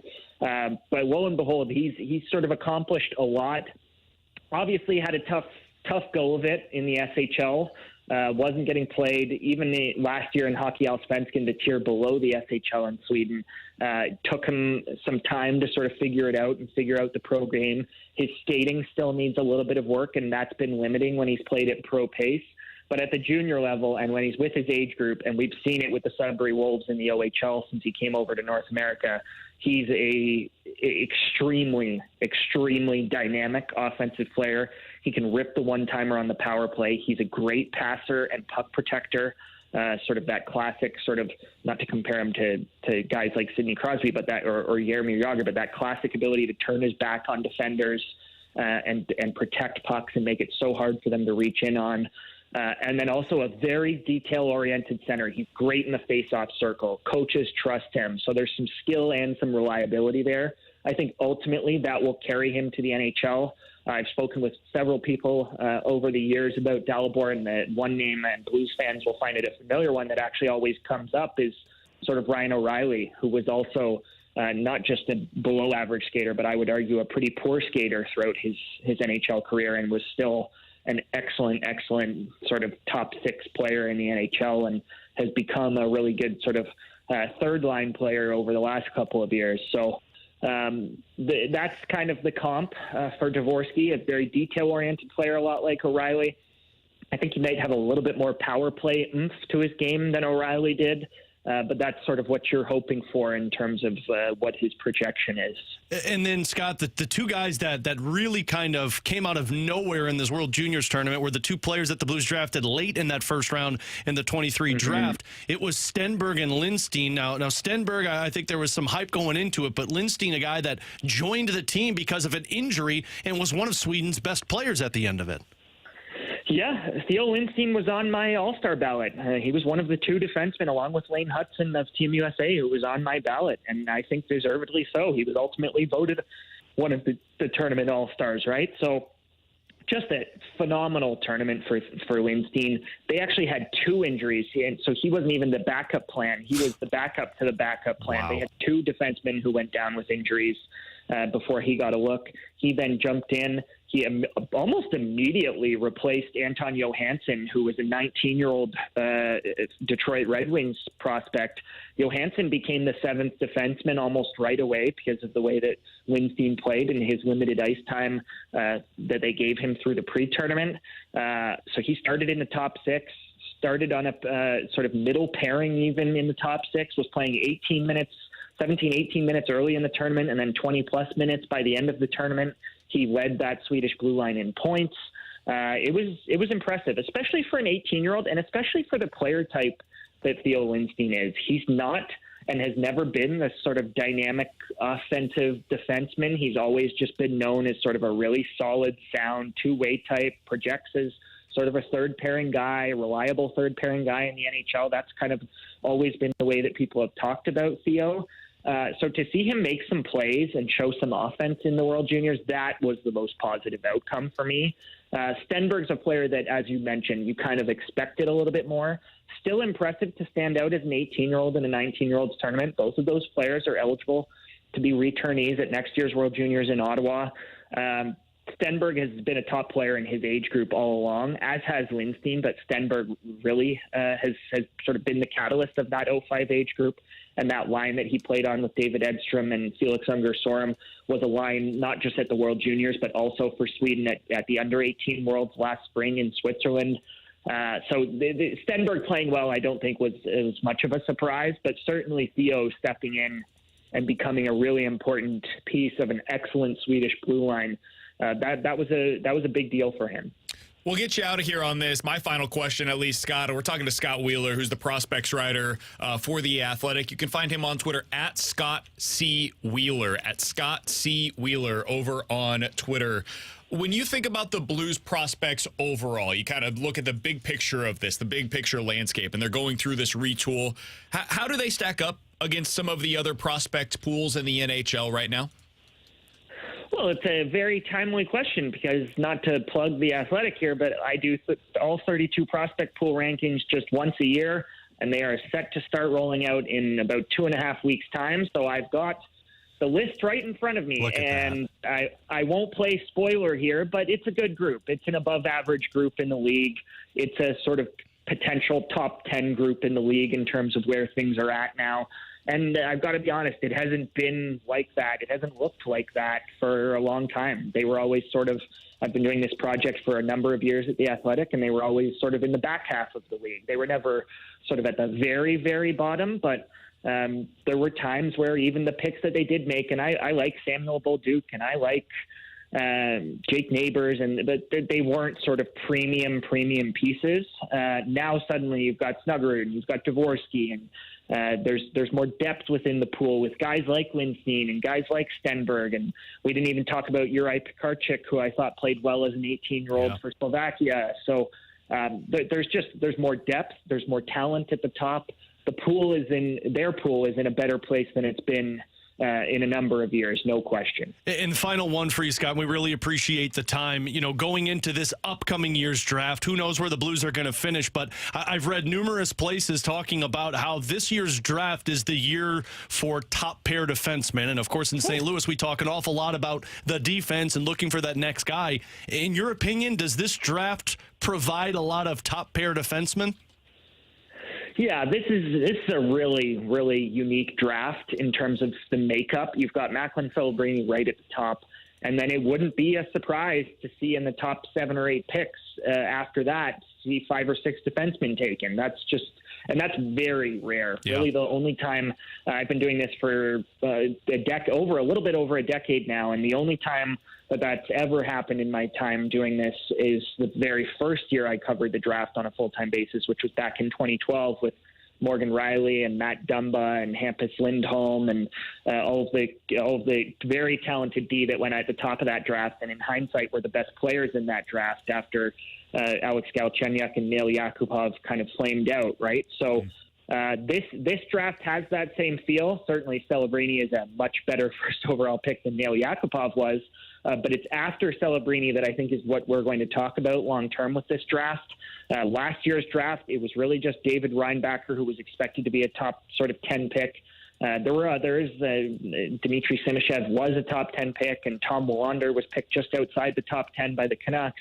But it was really just the draft in terms of defensemen. It was just the draft of David Reinbacher. And I would argue that in this year's draft, there are at least 4 or 5 defensemen who are better prospects than David Reinbacher was, and David Reinbacher went 5th overall to Montreal last year. So that just speaks to the caliber of defensemen we're talking about. Artyom Levshunov, the Belarusian playing at Michigan State University, is tremendous. Zane Parekh and Sam Dickinson in the OHL up my way in Ontario here are absolutely tremendous.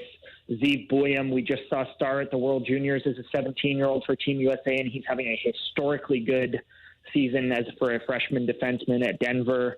It's a really, really, really unique group. Anton Salayev is a 6'7" defenseman out of Russia.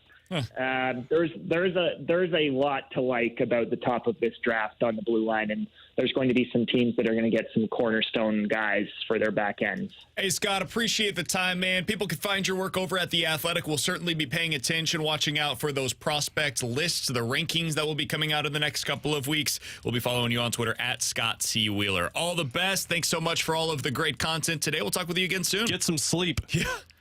Yeah, cheers, guys. Give JR my best. One of my favorite humans in the industry. Absolutely. He's the absolute best. There's nobody better than Jimmy Rutherford. All right, that's Scott Wheeler of The Athletic joining us here on 101 ESPN. Alex, a ton to get to there. Quick reaction to it. I would say the biggest thing is that the Blues have acquired somebody that is a combination of Brock Nelson, Brock Besser, and TJ Oshie in his game. And Sidney Crosby and Jaromir Jagr. Of course. And that is a really nice thing to be able to say. Yeah. The thing that I find interesting about those comparisons, Alex, is you look at Brock Besser, 20 years old, first year in the league, 29 goals, 55 points. You look at TJ Oshie, 22 years old, first year in the league, in 57 games, 14 goals, 39 points, was a plus 16, by the way, on the ice for the Blues. Brock Nelson, 22 years old in his first year in the league, 14 goals, 26 points. These are guys that came in and immediately produced upon getting to the NHL level, and all of them ended up playing at least 15 or so minutes a night. So it's not like they were ancillary parts for a NHL roster. They were big-time pieces that contributed. Yeah, and that's why, I mean, the highlight of this package is Snuggerud and Dvorsky, and he kind of alluded to it. We didn't really ask him, but it sure sounds like Dvorsky's going to be pushing within the next couple of years to be an NHL player. Now, all of these guys, with the exception of Snuggerud, have the opportunity to go back to playing the World Juniors, which is massive for development, because even if you don't make pro, you're still going up against guys your own age and showcasing it. But he just said, Snuggerud might not be a top-line player like we were talking about. Don't think you're going to get an Austin Matthews with this, but you could be having somebody who is a 25 to 35 goal scorer playing in your top 6. You've got a centerman who has the ability to change the outcomes of games, like a Dalibor Dvorsky in your top 6. You've got a defenseman. You've got another winger who could be top 9, 2 other wingers that could be top 9, and then on top of it, the potential of this upcoming draft and where you select there. So hearing Scott Wheeler, and I'll be really interested to find out where he ranks the prospect pool, because he said close to top 10. But, yeah, I mean, hearing Snuggerud and hearing the comps that he went with that, and hearing Dvorsky and the comps he went with that, that's why these guys I've called placeholders for the Blues. Because the expectation is by next year, at least 2 of these players could be pushing for an NHL spot to start the year. He's Alex Ferrario, that's Tanner Hendrickson, and I'm Brandon Kiley. Coming up in about 15 minutes or so, we'll dive into the junk drawer, but next, NFL Quick Hitters here on 101 ESPN.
Taylor Hendrickson here with a Sports Center update driven by Johnny Londoff Chevrolet and Johnny Londoff Autoplex. Blues back in action tonight as they host the New York Rangers. We'll have pregame coverage starting at 6 o'clock with Alex Ferrario and Joey Vitale, and then Joey will join Chris Carver for Puck Drop at 7. News out of the NFL, Bill Belichick and the New England Patriots will be parting ways after last season's 4-13 record. Nick Saban in college football retired yesterday. Dan Lanning, the head coach at Oregon, was thought to potentially be his replacement, but Dan Lanning announced earlier today he will be returning to Oregon this upcoming season, and Quinn Ewers, the quarterback for Texas, is returning to the University of Texas as well. This Sports Update is driven by Johnny Londoff. Find your road shop 24/7 at londoff.com, londoffauto.com. Are you kidding me?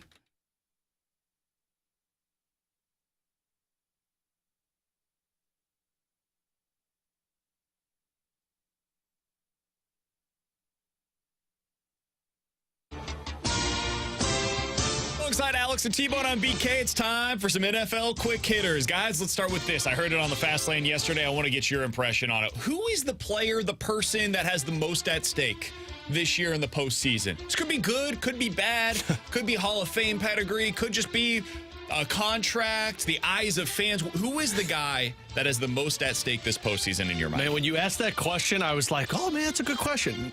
I know the answer. It's Sean McDermott. I would imagine Sean McDermott's got the most at stake in this, because if you lose again, you might be gone. It's either you or Josh Allen, and Josh Allen's staying. And I don't know how many more times you can bring in somebody else to try and reignite that offense. So I would argue it's Sean McDermott. I like that one. I was thinking along the lines of his quarterback and Josh Allen, because he needs to prove that he can get to the big game and win the big game. But he's getting paid, and he's going to be back there again, though. Yeah, but at some point you start to question, in fact, I think we're already there, is Josh Allen the guy that can get the Bills to the promised land? It's one thing to get them to the playoffs. Hell, at that point, let's just be honest, Buffalo Bills fans expect that. Can he be the quarterback to get you to a Super Bowl? And I think the same is true for Dak in the NFC. Can Dak be the guy that gets you to a Super Bowl? I think those are the two guys in each conference that are under the most pressure. So I think there's a couple of different ways you can take this if we're looking negative or positive, right? If you're looking negative, I want to go with your line of thinking, Alex, on the coaching side. Mike McCarthy is not guaranteed to be the head coach of the Dallas Cowboys in 2024. I think we all assume if they lose, he gone. It's going to be Bill Belichick. Yeah.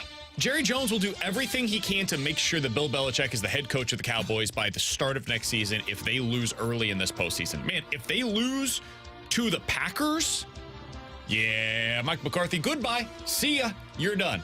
And I think that sounds crazy because I think Mike McCarthy, generally speaking, did a good job this year. But we know January happens and suddenly Mike McCarthy's deficiencies, they are glaring.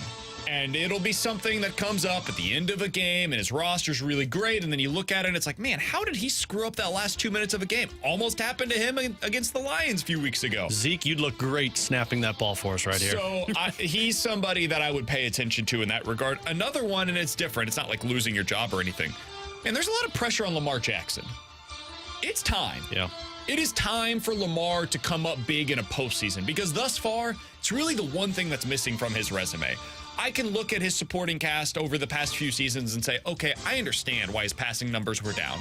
When he's had a good supporting cast and a good offensive coordinator, he wins the MVP. That's what Lamar Jackson does. But then you get to the playoffs, and it's been disappointment after disappointment after disappointment for him there.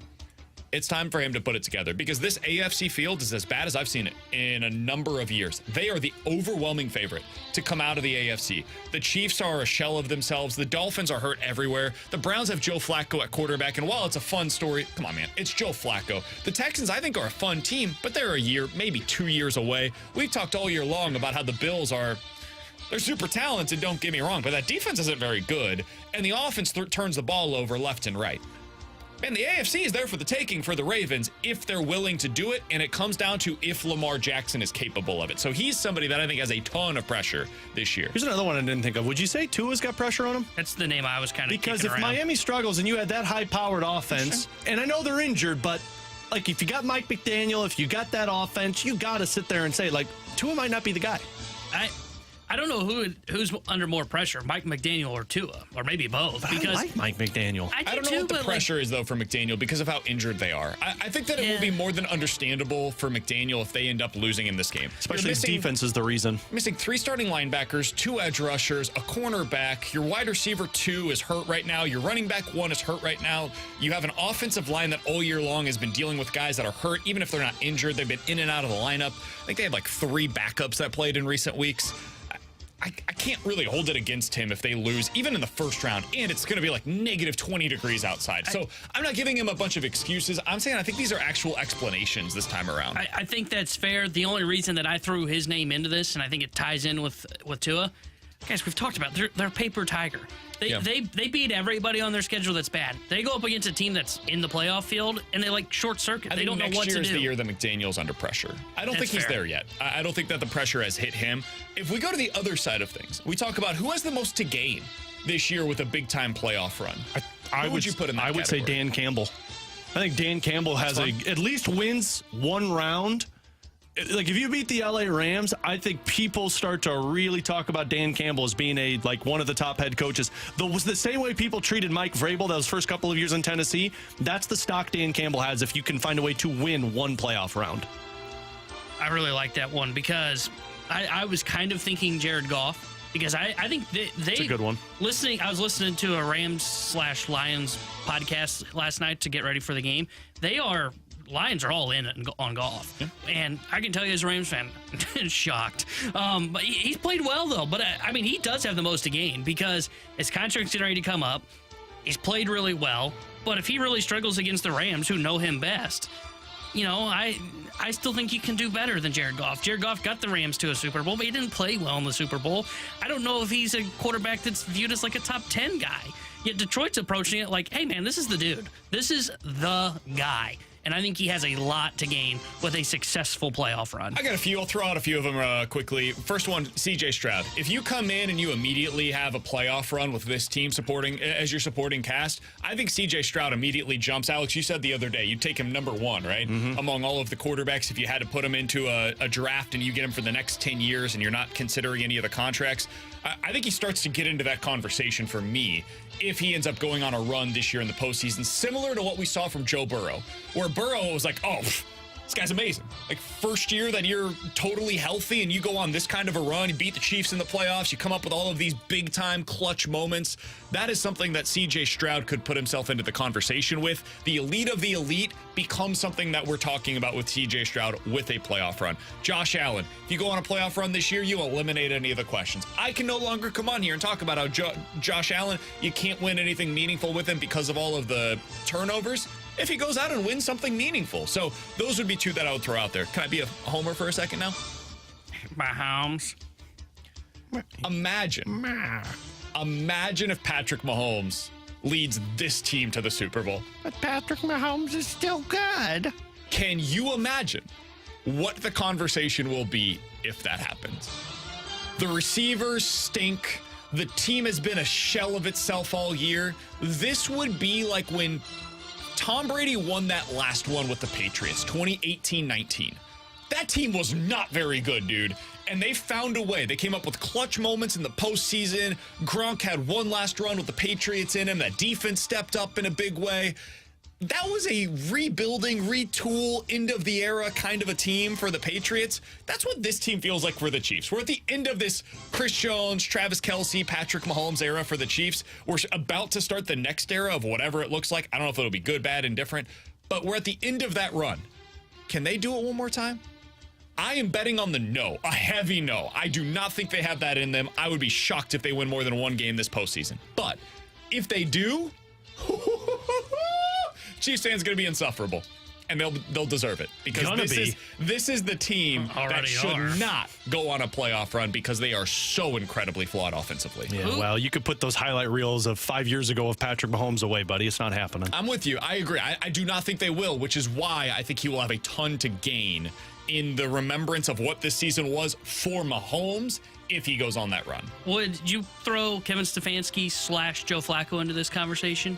If the Browns go on a run, I would do more Stefanski than Flacco. I think so, too, because I think Flacco may already be a Hall of Famer with his Super Bowl, but I mean, it's probably maybe a lot if he gets a second. More. I think he needs one more. If he gets a second Super Bowl, okay, boom. Then we're already talking potential Hall of Fame for Joe Flacco. Kevin Stefanski, look, what he's done this regular season is incredible considering he had to play the contract and a crappy quarterback in Deshaun Watson, and he ended up picking up Joe Flacco on the street and making him look like Joe Flacco of old. So I think those two guys, I don't think there's any pressure on either one of them, but man, imagine what happens if they are the team that ends up going on a run and maybe gets to the Super Bowl. By the way, just one little thing to throw in here, talking NFL right now. Jalen Hurts said he has not thrown a football since he suffered his finger injury on Sunday. He, quote, acknowledged that going back into the game was a bad idea physically and the pain hurt more on Monday as a result.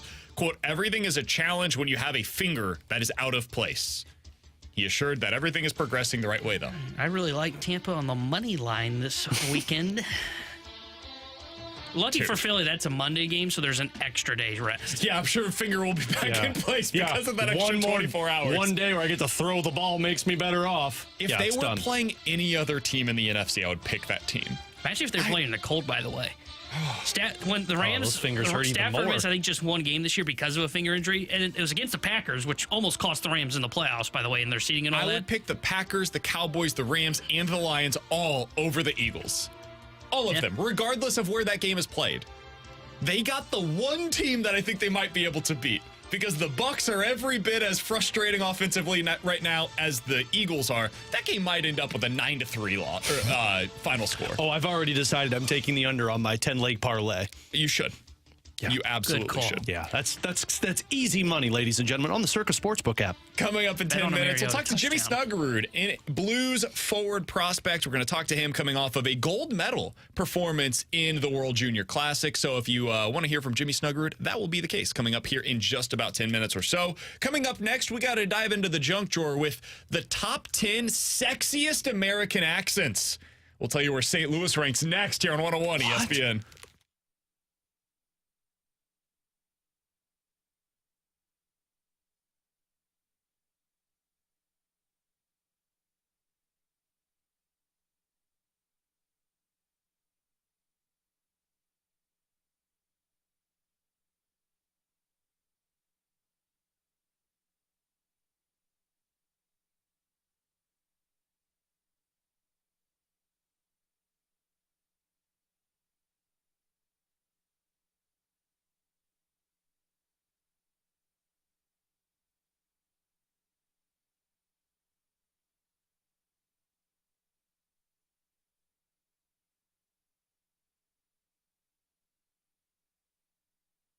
Don't settle for normal when you deserve to feel exceptional. At Mentality Men's Health, we've consulted over 23,000 men who were told their testosterone levels were, quote, normal, despite feeling anything but. Remember, normal ranges can be as varied as the difference between an 18-year-old and a 90-year-old man. If fatigue, weight gain, or a lost drive have become your new normal, stop. Go to our website, schedule an appointment with Mentality today for a second opinion that could change your life. Join the thousands of men who found their true normal with us. Schedule in St. Louis at lowtusa.com. That's lowtusa.com.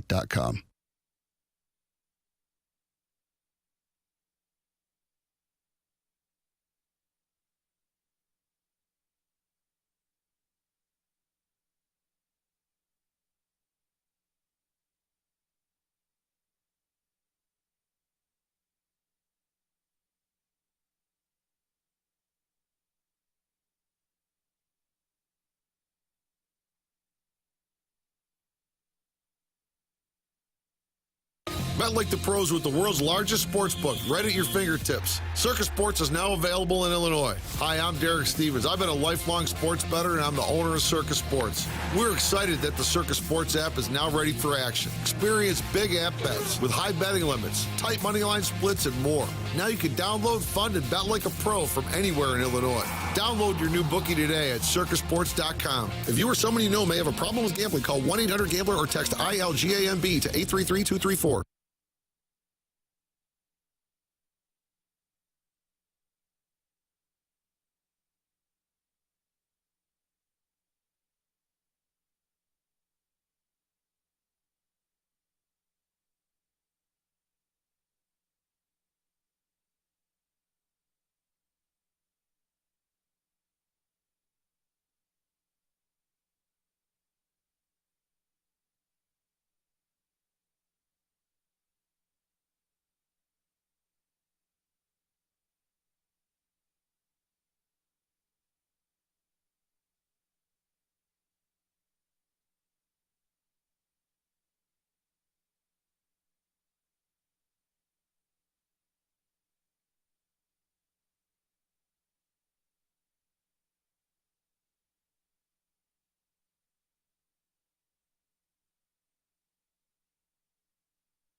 Discover wants everyone to feel special with live 24/7 customer service. Learn more at discover.com/credit card.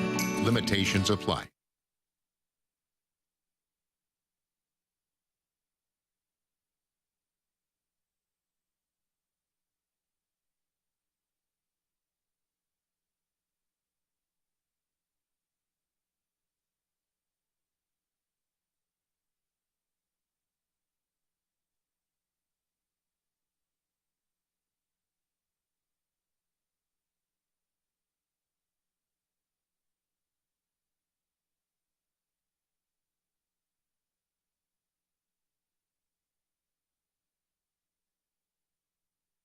Let's open it up. The Junk Drawer with BK and Ferrario. Brought to you by Fenton Bar and Grill.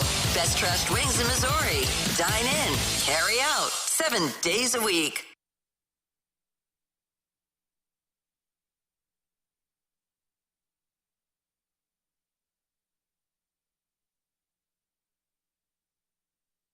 Alongside Alex and T-Bone on BK, you got BK and Ferrario here on 101 ESPN. Jimmy Snuggerud's going to join the show in about 5 minutes or so. The Blues' top prospects coming off of a gold medal performance out in the World Juniors. So Jimmy Snuggerud in about 5 minutes or so. But first, let's dive into the junk drawer. Alex, there is a list that has come out today.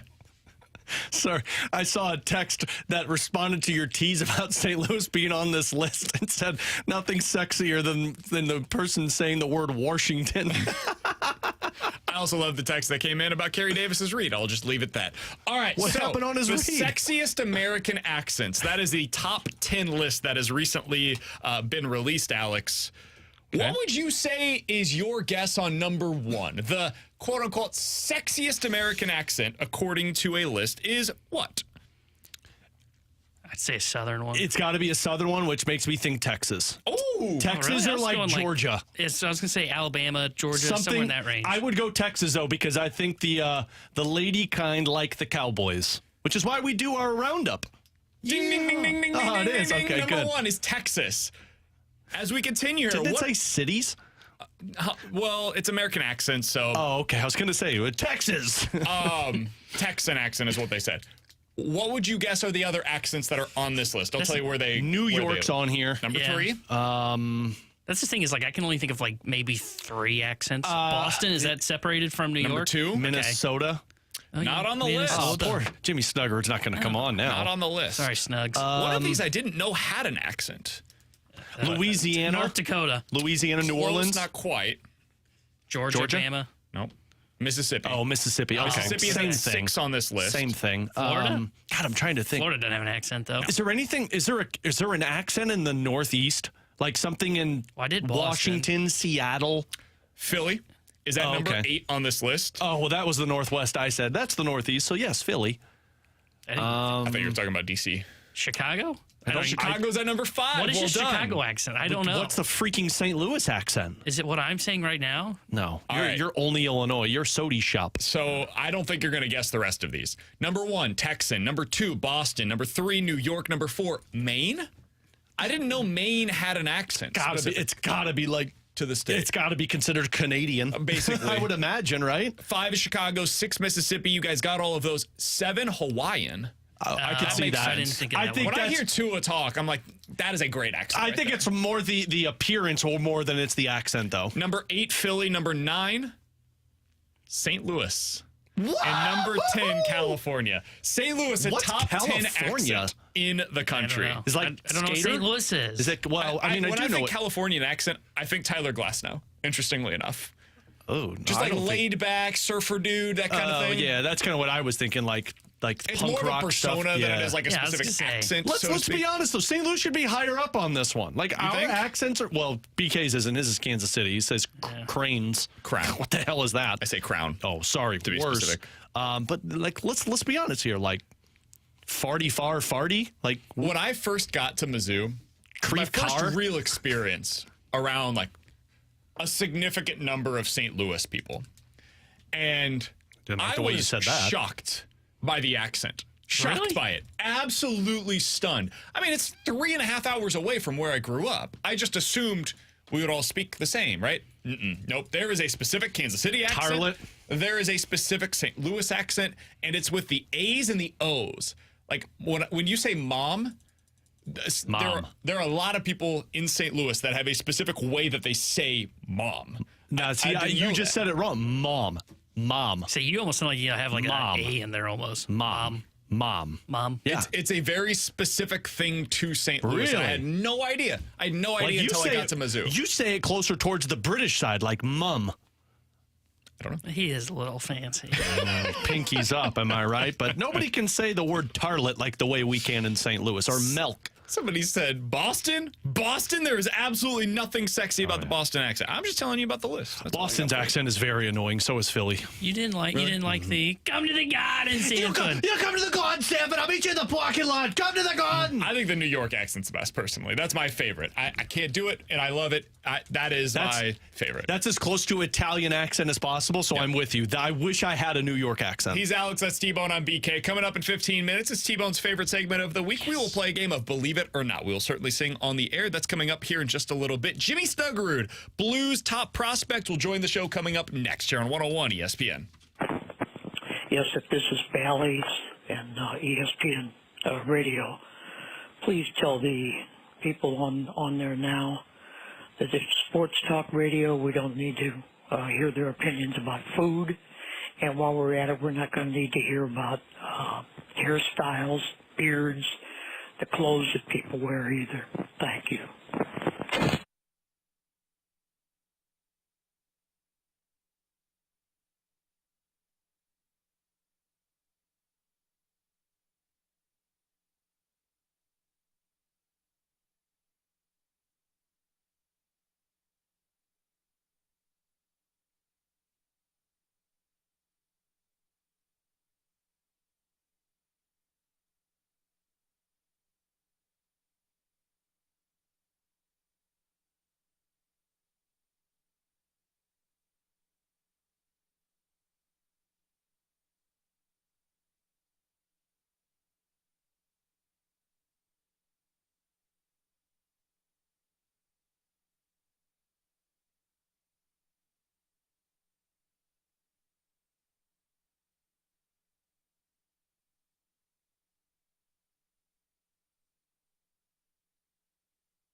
Alongside Brandon Kiley and Tanner Hendrickson, I'm Alex Ferrario. We're back on BK and Ferrario here on your home for the Blues 101 ESPN. And now joining us on our 101 ESPN guest line, excited to talk with the now gold medal winner from the World Juniors with Team USA. He's former Blues first-round pick, Blues prospect Jimmy Snuggerud, taking time out of his busy schedule to hop on with us today. Jimmy, it's great to talk with you, man, and congratulations on winning that gold medal for US. Thanks for having me. I'm doing good. It's nice to get home, get back to Minnesota, and start playing, college hockey again. But it was obviously really special to win that gold medal with those guys. But like I said, it's good to be back. You had one heck of a stretch, though. I think in under 18 World Juniors, you won silver, and then you won bronze a couple of years ago, or last year, and then, of course, winning gold medal this year. What's this feeling like with the gold medal compared to what those other were? Yeah, it's kind of funny to have all three, honestly. It's a little weird, but, you lose a championship game to Sweden, U18 World, and that obviously hurts a lot, and then you win bronze last year against Sweden, get them back a little bit. But, to win the gold against them it's really special to get back at them and, take it from them. But it's nice to have the gold and, to win that tournament. It's really special feeling with all the guys we had and the great group we had. Okay, I got to ask, though, because you won gold in Sweden against Team Sweden. That can't be the most pleasant walking around following that gold medal win, right? Yeah, it was honestly really crazy. It's the loudest I've ever heard a rink to start a game, and then after the game, it's some fans are saying some things that you never really thought you'd hear before. But to beat them there, it was a moment I'll never forget. Jimmy, you were one of, I think this is an unofficial number, 47 different Blues prospects that were a part of this tournament. What was that like to be able to even go up against some of the guys that you hopefully will be playing with in your future? It was fun, honestly, to see the talent that, the Blues hold and to see that, all those guys were putting up the numbers that they did at that tournament. It was pretty special to play them. And, obviously there'll be a little bit of a rivalry at Def Camp next year. But, to play against them and to see their skill level, it's really cool to see what the future holds. Do you remember some of those guys when you're playing in the games that, oh, yeah, that is a Blues prospect, or is that just completely an afterthought when you're in the middle of a game? For sure. I think about it during the game, see them make a play coming down in the zone and to see the special plays that they make. It obviously pops up in your head a little bit and, you're focused on the game. But, it definitely pops up in your head that, that's a prospect that, I became buddies with at Def Camp or whatnot. How much different is the style of hockey, the level of competition of the hockey when you go to a World Junior Championship, for example, compared to what you're now participating in with college hockey? Yeah, I'd say one of the bigger parts is the mass media surrounding the tournament. I think it's such a hyped-up tournament to an extent where, the whole world is basically watching over Christmas time. It's just kind of what, people do as a tradition over Christmas is to watch the World Juniors. And once you start playing, you see all the media surrounding it, and it's kind of the same hockey within the group of guys because no one really cares about that stuff that much. You're just trying to win a gold medal.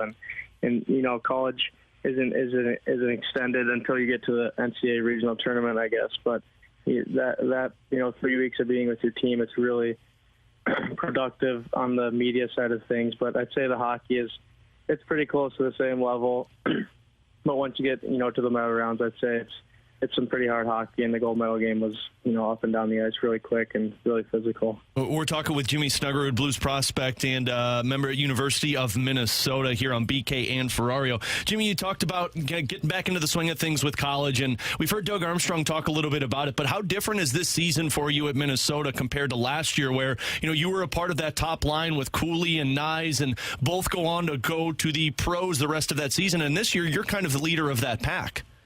Yeah, it's obviously a little bit different. We had, 5 NHL guys on our team last year, and then you come in this year and, they're gone. But I think the talent we have on our team this year is still, super highly skilled players. To be able to play with the guys I've been playing with on this team, it's, like I said, it's not the same last year, obviously, because those were 2 NHL guys. But these guys I've been playing with are super skilled. They make the right plays all the time. And, Oliver Moore is he's a really talented player, and he's going to have a really strong second half because, he realized at World Juniors that, he can still play the same play style of game. He can score goals. He can make strong plays, and it's been really fun to play with the guys I've been playing with, honestly. Jimmy, you look at your background, and it's like this guy was built to be an NHLer. Your dad, your grandpa, your cousin, everybody a part of the NHL hockey community. I am curious, like, you go through the U.S. development system, you're part of the World Juniors, you're on the top line at Minnesota. Was there a point in time when you wondered if you would get to this place? Was there a point in time where you went through some adversity on the ice? Yeah, I think every player goes through a bunch of adversity, and I went through a lot. I'd say my 17 year at NTP, I wasn't really a strong hockey player. My skating wasn't really up to speed, and I think, that summer after 17 year coming into 18 years is when I really, made jumps in my game, and I came in pretty strong 18 year, and, fortunately I was enough to play with Logan Cooley and Cutter Gauthier and Rucker McGroarty a lot of the year, and it made it a lot easier for me to make plays with those guys and build chemistry throughout the year.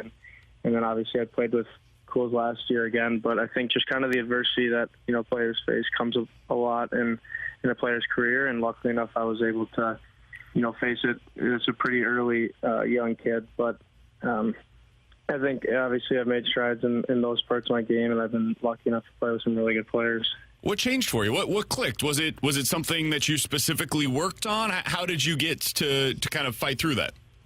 Yeah, I think it was just kind of a lot of work being put in throughout the summer and kind of throwing away a social life.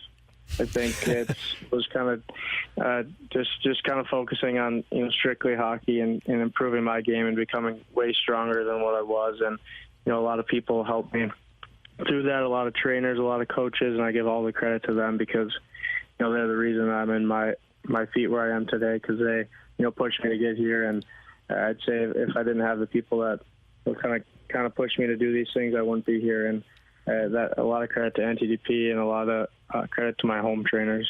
Jimmy, you referenced that a couple of times, and for people that don't know, what goes into that U.S. development program that you were a part of? Because a lot of prospects start in juniors or they're in college and then they take that next step. But before college, you were in that U.S. development program.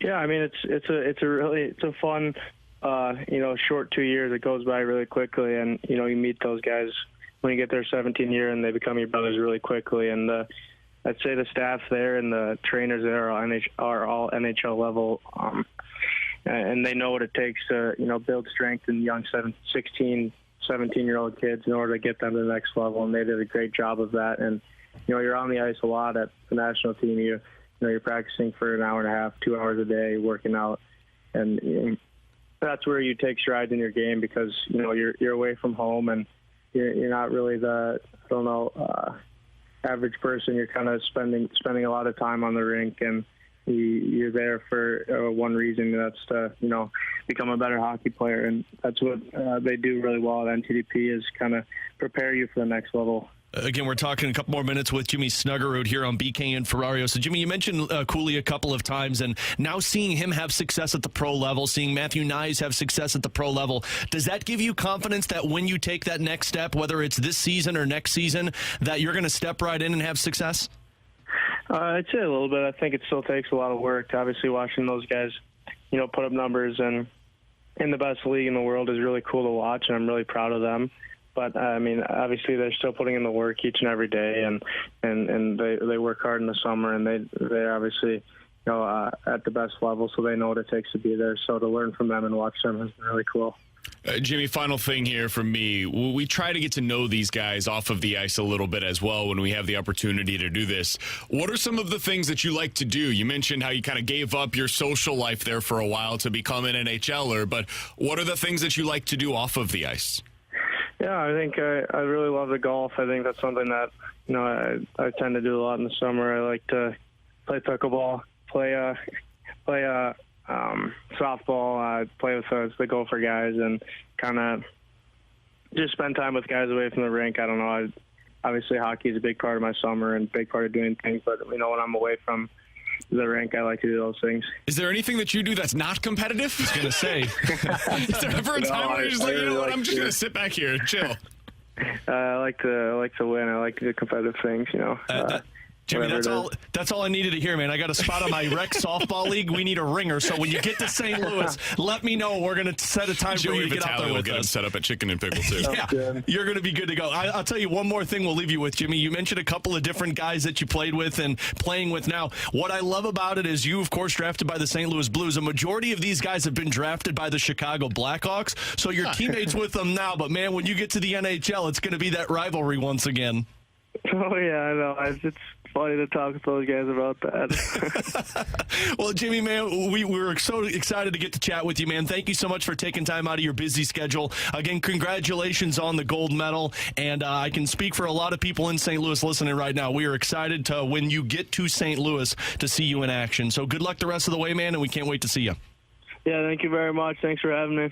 That was Jimmy Snuggerud, former Blues first-round pick, now Blues top prospect. Alex, if you look at what he's done so far this year at the University of Minnesota, in 20 games, he has 16 goals and 22 points. Last season in 40 games, he had 21 goals and 50 points. Yeah. So he is on pace to nearly double his goal production. And what's impressive about this year is he doesn't have two guys that were 3rd and 5th overall picks in Nyes and Cooley. He's doing this as the top dog on the team. And now he's just a pure goal scorer. Last year he had 50 points and 21 goals. This year he has 22 points and 16 goals. Yeah. So he's out there being a pure Brandon Saad.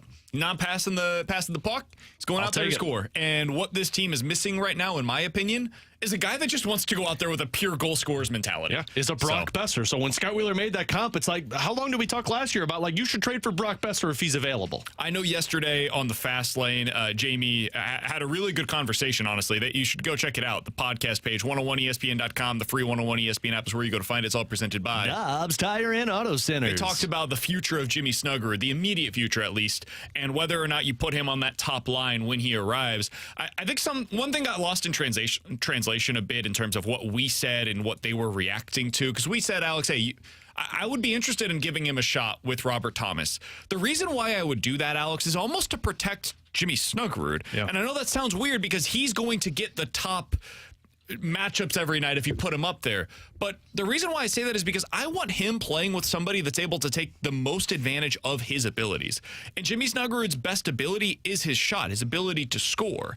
If I put Jimmy Snuggerud on a line with, and this is going to sound like a shot, and I guess kind of it is, if I put him on a line with Oscar Sundqvist or Kevin Hayes, I don't believe that they're going to get the most out of him. Now, if you think Braden Shin is that guy, fair. I would say this season, I think we've seen a little regression in Braden Shin's game.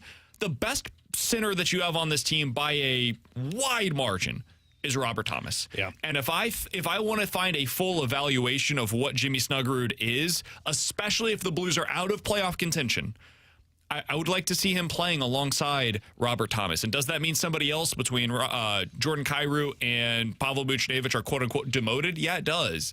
And I think eventually what you're going to need is a full top 6 of guys that could be capable of playing on your top line at any given moment. And so I don't think it's that big of a deal to see one of those two players playing down with Braden Shin, specifically with Jordan Kyrou, because he's had success with him previously. When we talked about this, I guess it was earlier this week or last week, we did so because Doug Armstrong was the one that said, like, we envision this with Robert Thomas. And look, you're not going to probably start him off right away with Robert Thomas. I would, though. And I know that people will push back on that, including Jamie, and I understand it. There's a case to be made for and against, but I would like to see that. Honestly. I would too, because let's be real here. If you're bringing him to this team, it's because you're in the middle of a playoff push. And if you're bringing him to this team, you think he can help you. I would do the opposite. I think if you're bringing him to this team, it's because you're not in a playoff push. If you're not in a playoff push, I wouldn't. I would put him in the minors because you're not burning a year of that contract. Get him some time. Similar to what the Cardinals did this year with Mason Wynn. There is no stakes. You're not missing out on anything. Let's get you a taste of what it's like to play in the NHL. Yeah. Get you a taste of what the travel's like. Get you a taste of what the competition's going to be like for the opposition. Get you an opportunity to play with some of your top players. Gain some chemistry on that power play. And do all of that while there's not the kind of stakes that will exist next year when you're coming in and you are still in playoff contention. It really depends, too, if Springfield's in a playoff push, because I'd like him to get a feel for playoff mentality. And if they're out of the playoffs, too, then yeah, it makes sense. But I would not be opposed to throwing him up there with Robert Thomas right away, because it's not like this kid's going to come in and you're going to break him in terms of fragility, I mean, this guy's a gamer. This guy wants to be in that spot, and you put him up there. And like you mentioned, you're going to get the best out of Jimmy Snuggerud up there, whereas you're putting Jimmy Snuggerud on a third line with a line that maybe can't keep possession of the puck as much. You're not gifting his benefits, and what he's bringing to your team is goal scoring. Just like we talked about with Scott Perunovich, you got to put the best on the best with him. He's Alex. That's T-Bone on BK. If you missed any of our conversation with the Blues top prospect, Jimmy Snuggerud, be sure to check it out on the podcast page. 101ESPN.com and the free 101 ESPN app is where you go to find it. A little bit of news to pass along. This comes from John Denton of Cardinals.com. Ryan Helsley has agreed to a contract that will help him avoid arbitration. The contract will be a 1-year, $3.8 million contract. He was projected by MLB Trade Rumors to get $3 million in arbitration, so slightly more than what the arbitration numbers were expected to be. That continues this something similar to what we saw with Dylan Carlson as well, where they went a little bit over what his arbitration number was expected to be. How on earth are the DeWitts going to afford this? Well, maybe this is why they have less money than what we expected, because the numbers are going to come in a little higher. Can't give him a contract extension, though. Kit Ridge is your last bullpen piece. Offseason is done. Pitchers and catchers report in a month in like 3 days. Let's go to Cabo. Coming up next, believe it or not, here on 101 ESPN.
Alex Ferrario with you to talk about my friends over at Classic Air Care, your HVAC system this time of the year. Massively important, because when you wake up and it's freezing out and you're thinking, oh my gosh, it just went out on me.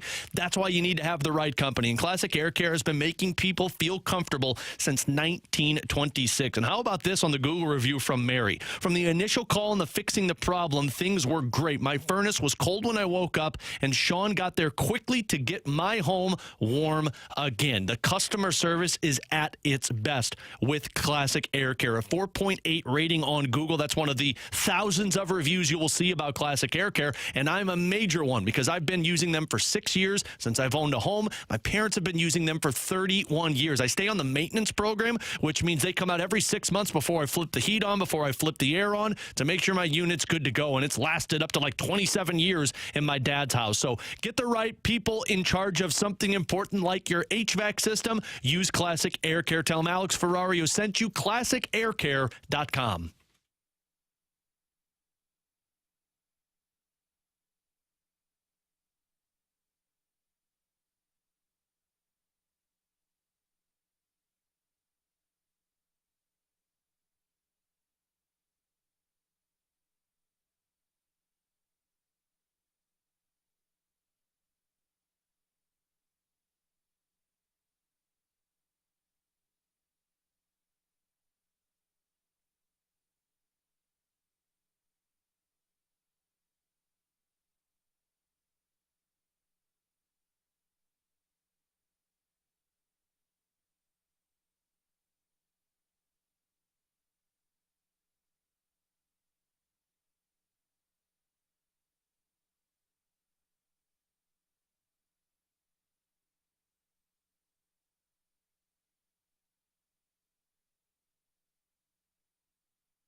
Fun fact for all you out there listening.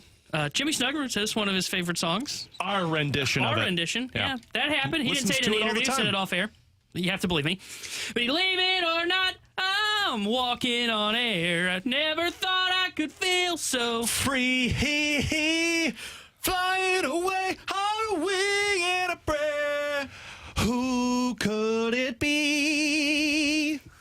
Believe it or not, it's just me. 314-399-9646 is the Air Comfort Service text line for Believe It or Not. You give us a scenario. We will tell you if we are believing it or not here on 101 ESPN. Guys, let's start out with this. Believe it or not, nobody will have the same kind of run in college football as what we just saw from Nick Saban. That will be the last time that we see that kind of dominance in college football. I'm believing this. Nobody's going to do it again? What's that? Nobody's going to do it Nobody's again? going to do it. The only reason I was hesitant, does Kirby Smart enter that conversation? No. No run like that in Georgia? No. Yeah. So then I don't see anybody else doing this other than Eli Drinkwitz with Mizzou. Maybe when he's at another university Or with when he's at Alabama. bag of money that he got to go for. I'm no, not he going to said believe he's this. not going anywhere, man. Just like Blake Baker. Yeah, okay. I'm not going to believe this. I think Kirby Smart can do it. And if he can, I do think somebody at some point will at college football.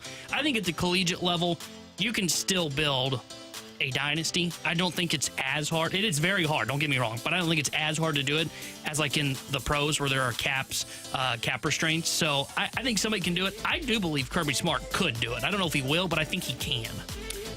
I don't think he can do it. And the reason why is because I don't think it's ever been more difficult to build a consistent contender in college football than it is right now. Between the transfer portal and NIL, there's only so much money to go around, man. We talk about these teams as if they have unlimited funds. They don't. Like, there will be times when Georgia misses out on a top prospect because they can't give every top prospect $1 million.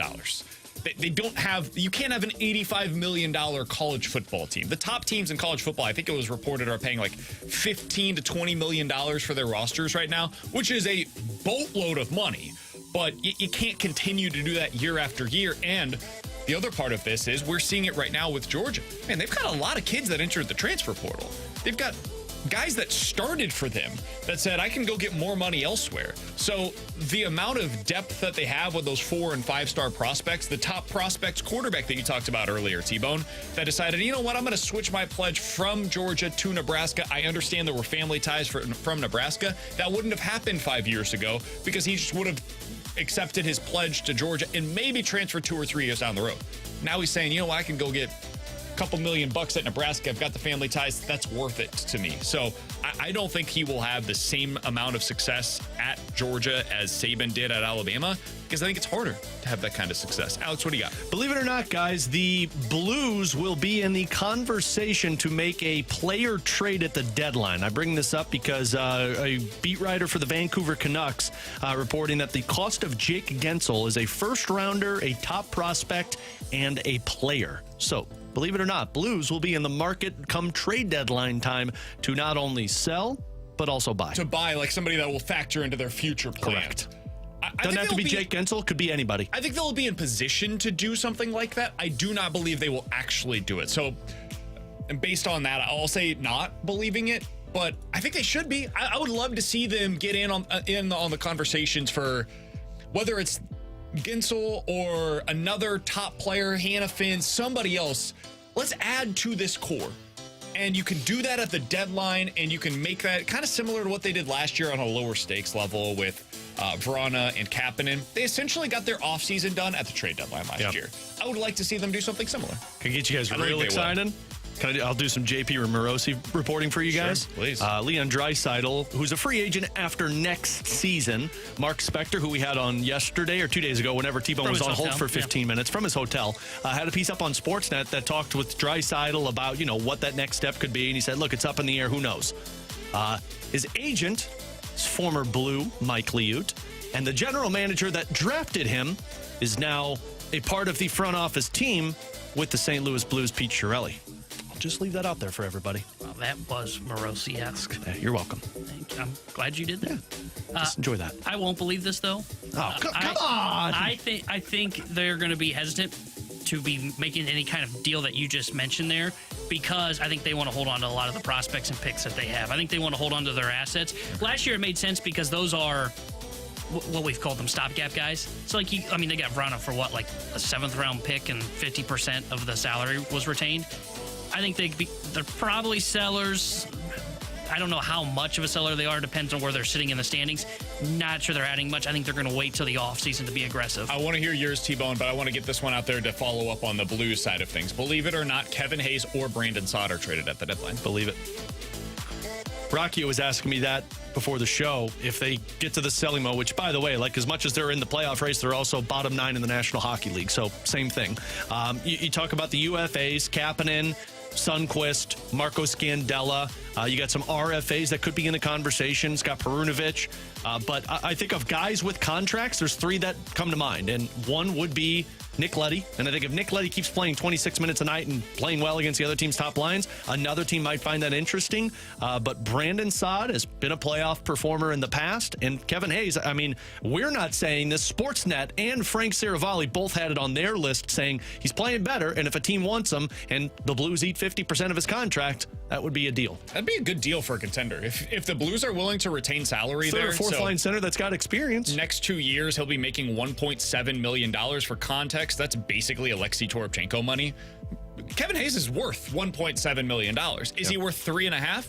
That's probably exactly what he's worth, honestly. But he's a value at 1.7 for a contender. Team like Toronto, for example, they are paying all of the money. Like, Brinks trucks are being backed up to multiple different players on their roster. They need guys like Kevin Hayes that are making a very small amount of money to be depth forwards for them. So I'm believing it. I think somebody will be in that conversation, and I think Kevin Hayes is probably the guy that I would point to as the most likely to be in that conversation. See, I would not believe it because I think those kind of deals are going to be hard at the deadline because it's cap in, cap out right now. And I think it's more of an off-season thing. But I don't know. 1.7? No, not so much that number. I wonder what the appetite is for the Blues to eat, because it's not like last year where they ate 50% of Tarasenko and it came off the books at the end of the year. Yeah. It just depends on how aggressive they're going to be in free agency. There's not much money though that you're retaining. You're more willing but to probably, it's over a couple of years. You'll be more willing to eat 50% of Scandella's contract, 50% of Oscar Sundqvist. Yeah. But to defend that they could do it, I mean, like, you look at contenders.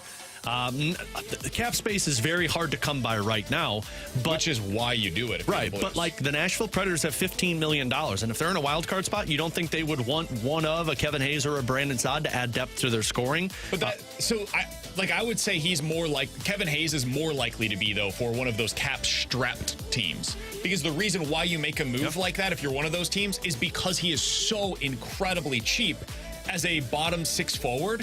And so now over the next couple of seasons, I can lock in if I'm the GM of the Toronto Maple Leafs. Well, I'm paying $1.7 million for my 3rd-line center. Thank God I don't have to think about that anymore. Now I can build around that guy. But these are teams that, according to Cap Friendly, have $2 or more million because of LTIR. Boston, Vegas, LA, Islanders, Capitals, Avalanche, Rangers, Lightning.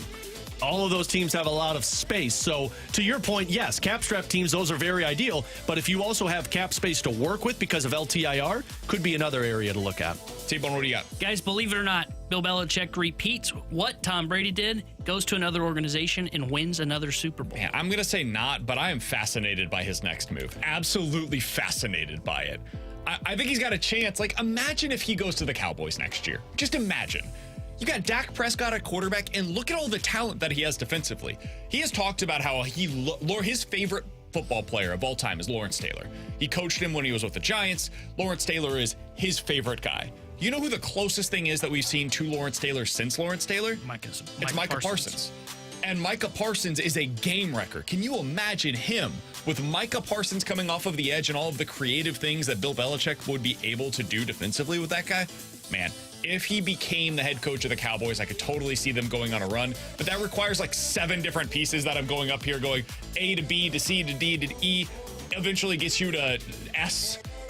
I don't think that we end up getting there. So I'm going to say not because I don't think he'll be the next coach of the Cowboys, but I would love to see it. I'm going to say believe it because I think the teams that he's going to go to are teams he believes he's got the best choice to win. And it's going to be teams that, like Cowboys, absolutely, but I think the Falcons are another one that I wouldn't count out. And the other part of this, too, is if Belichick goes to a team, free agents might say, like, ooh, this might be an opportunity for me to try and reset the market for myself for a one-year deal. So I wonder if you get a little bit sexier players to a team that he goes to. So I'm actually going to say believe this one. I'm not going to believe it. I think it would have to go to, like, Dallas for it to work out. Maybe Atlanta, maybe the Chargers. I don't know. It's just going to be really tough for him to kind of repeat the formula he had in New England. And to what you just said there, I'm not sure how much attraction he would have in free agency. I'm not sure how much players really enjoy playing for Bill Belichick. I think they more enjoyed playing for Tom Brady. The fun is in the winning. Alongside Tanner Hendrickson and Alex Ferrario, I'm Brandon Kiley. Coming up next, who are the best coaches that are currently existing in college and NFL sports? Like when you look around the landscape of North American sports right now, who are the guys? It used to be Saban and Belichick that you could immediately point to as two of those guys. Who are they now? We'll talk about it next here on 101 ESPN.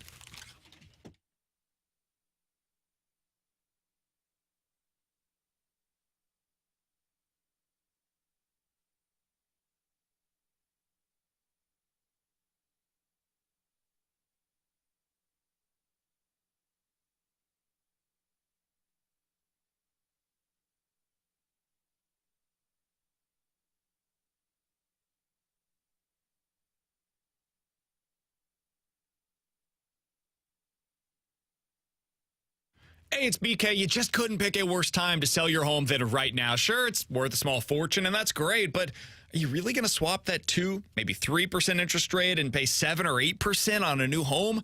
I don't think so. You don't have to with the Get Paid and Stay program from Truehold.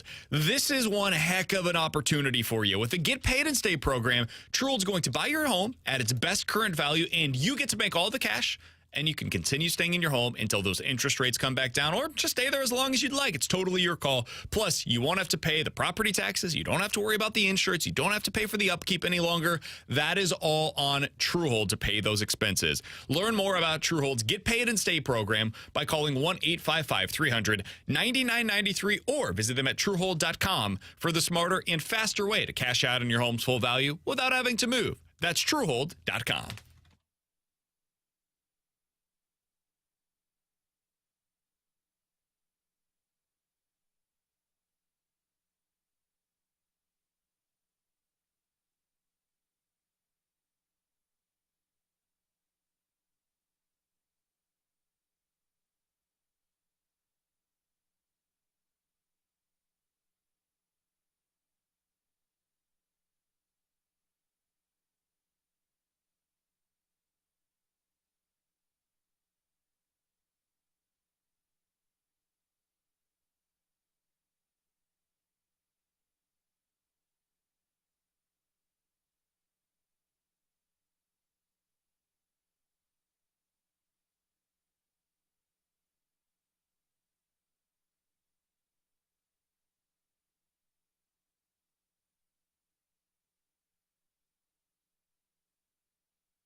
Terrence here with a Sports Center update brought to you by Saliga Heating and Cooling. The Blues will be back in action tonight as they host the New York Rangers. We'll have pregame coverage starting at 6 o'clock with Alex Ferrario and Joey Vitale. Then Joey will join Chris Kerber for a puck drop at 7. And the big news out of the NFL today, Bill Belichick and the New England Patriots are parting ways. And last night, Nick Saban announced that he was going to be retiring from the University of Alabama. The Sports Center update is brought to you by Saliga Heating and Cooling, an independent American Standard heating and air conditioning dealer.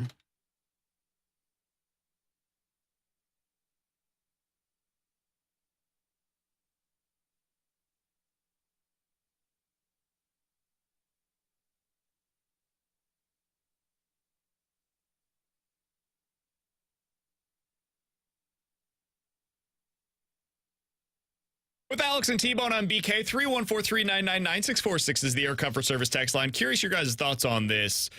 The coaches around college football, the NFL, it was easy over the last, decade or so. You go through the list and people are wondering, hey, who are the best coaches right now going? Well, Nick Saban in college, Bill Belichick in the NFL, and then you kind of go with your list from there. Those guys are now gone. Now, Belichick may end up coaching again. My expectation is that he'll be somewhere. But if we put him off to the side, put him in the Saban category for a moment, and we say, okay, they don't currently have teams at a minimum. Alex, what does that list look like now? Who are some of the best coaches in their respective leagues? I put together a list of what I think the best coaches are currently. I'm curious if you think that I'm missing somebody. It doesn't have the same gravitas as it did previously. So in the NFL, I think you can point to Andy Reid. He's, I think, like the fourth winningest coach in NFL history at this point. He's still at the top of his game. Kyle Shanahan, I think, is up there. I think John Harbaugh deserves mention among the best in the league right now. In the NBA, T-Bone, I know you mentioned him earlier. I think Spo is the best coach in the NBA right now with the Miami Heat. I think John Cooper deserves a mention from the NHL. And then in college basketball, I always go to the old guard, and I go Self and Izzo as the two that I trust the most. And in college football, I think it's Kirby Smart. I think he's number one, and then it's everybody else that are kind of battling from behind right now. Did I miss somebody? And man, does that list have a lack of oomph compared to what it did when Nick Saban and Bill Belichick were involved with it? No, I don't think you're missing anybody. I think there are guys that have the potential to get to that level, but I still think if you're talking Belichick and Saban, you're talking a good 5 to 10 more years before you even get close to that. And it really does lack that oomph. Like, none of those guys that you said, I sit there and be like, oh, yeah, damn, what a run that was. Like Spoelstra, obviously, Bill Self, Tom Izzo. But other than that, I'm not really sure there's any guys there. And I was just thinking hockey terms, there's absolutely not one person in the league now that has that rep. Like I would say Joel Quenneville had that rep. But other than that, there's not one person in the NHL that's there. Can Jared Bednar get there? Can John Cooper get there? Absolutely. But it's wild that those are the names. So people are texting him Mike Tomlin. I guess Mike Tomlin could be on that list, but I don't get the same feel of Mike Tomlin that I had with Bill Belichick or Nick Saban. I would listen to the argument for Tomlin being in there. I mean, he hasn't had a below 500 season since taking over at Pittsburgh. He just doesn't have the postseason acclimate. I think, which I think is a big reason why, by the way, that those two guys are at that level. Fair. I think BK will push back because he hates old managers in baseball, but I think Bruce Bochy belongs in this conversation. I mean, he's won 4 World Series titles, and he had a dynasty in San Francisco, and he retired, came back, and immediately won with the Texas Rangers. I think he belongs in this conversation. I think he's probably the only manager in baseball that kind of has that aurora around him. Aura. What did I say? Aurora. That's which a is princess. a city in Denver. And also a princess. Outside of Denver. The reason I don't have Tomlin on the same level, the last time that he made it out of the divisional round was 2016. And that was the only time he's made it out of the divisional round since 2010. So in the last 13 seasons, Tomlin's Steelers have made it beyond the divisional round exactly one time. It's hard for me to put that kind of playoff success in the same conversation as Andy Reid or Bill Belichick, Nick Saban, etc. I can't do it. I love Mike Tomlin. I think he's an excellent head coach, and if he were to be let go by the Steelers tomorrow, he's not going to be, but if he were, somebody should immediately hire him rather, because he's a top 10 coach in the league. But if we're going to talk about the best of the best, the pantheon of sports coaches going right now, I can't put him in that conversation without more playoff success. I'm not blaming him for it. I just think that's the reality. These coaches, quarterbacks, et cetera, are judged by playoff success or failures. And he just hasn't had the requisite amount of, in my opinion, playoff success to be on that kind of a list. Would Jim Harbaugh fall into this if he gets us another Super Bowl? Because he's been at Baltimore. I think he's the second John longest. Harbaugh, not Jim. No, Jim. No, wait. Which one's at Baltimore? John. Oh, did you say John? on that list. Okay, Yeah, he said sorry, I Harbaugh. mixed up the I was brothers. going to say Jim was way too short-lived in the NFL for me to put him on that list. But what about when you combine his coaching in college and the NFL? Because he's gotten to a Super Bowl. You probably have to put him on there, right? He's won a national title, and he was great at Stanford, too, before he went to the NFL. Yeah. I think there's an argument for, I mean, you mentioned the one, but I think both Harbaugh brothers probably belong on this list. Yeah, I absolutely have John on this list, but yeah, Jim's a tough one. What about Steve Kerr? I like Steve Kerr. I saw the text just I like Steve Kerr. The weird part about Steve Kerr is, so I think maybe, but the last handful of years have just felt off at Golden State to where I don't know But if aren't we he's still saying the on same this thing list. with Belichick, too? Like, the last few years have fallen off, but the dominance that he had. Yeah, but to be fair, it's a little different between a 5-year stretch where you were dominant with Steve Kerr and a 23-year stretch where you were dominant with Bill Belichick. Yeah. Little easier to have success at the NBA when he had KD, Steph, Clay, and Draymond compared to Belichick, who did have the GOAT and Tom Brady. But there were a bunch of different iterations of that team Yeah. that he had success with. It's just different. It's different. When you look at the playoffs this postseason, I think there's a reason why it feels as open as it does. It's because there's no Brady, there's no Belichick, there's no Peyton. When you look next year at the AFC standing, it's going to feel different when you don't see Bill Belichick on the sidelines for the New England Patriots. It's going to be different when you don't see, okay, in the NFC West, I can just count on the Seattle Seahawks to win 10 games because their head coach is Pete Carroll. You're going to look at the schedule next year. You're going to see Alabama on the schedule, depending on who they hire. It's not going to feel the same as if they had Nick Saban on the sideline with that team. So it's the biggest transition that I can remember in recent memory for football when it comes to the head coaches that are out there. All right, next we're going to hit the rewind here on 101 ESPN.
Alongside Alex and T-Bone on BK, we went along with our interviews today, so we have a short amount of time here in the BK and Ferrario Rewind. The big news is that the Cardinals have come to terms with Dylan Carlson, Ryan Helsley, John King, Andrew Kittredge, and JoJo Romero. We'll talk about this tomorrow because I find it to be very interesting. They are going to exchange salary arbitration figures with Tommy Edman. Contract extension! I think that's something worth keeping an eye on. So we'll talk about that tomorrow. If you missed anything from today's show, be sure to check out the podcast page, 101ESPN.com. The free 101 ESPN app is where you go to find it. It's all presented by Dobbs Tire and Auto Centers. And right now is your chance to win a pair of tickets to see Billy Joel and Sting one night only on Friday, September the 27th at Busch Stadium. If you were texter number 101 at 314-399-9646, and you can tell us what, according to the list that we talked about earlier today, the sexiest accent in America is. What is that accent? If you have the correct answer and you're texter number 101, you are getting a pair of tickets to see Billy Joel and Sting for one night only. Tomorrow we will be... I said one night only.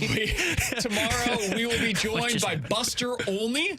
We will also be joined, I believe, by JP Morosi. I believe. I'm waiting to get confirmation. Looking forward to that. And maybe we'll a talk Blues to you player. guys then. We'll see. The Fast Lane's coming up next here on 101 ESPN.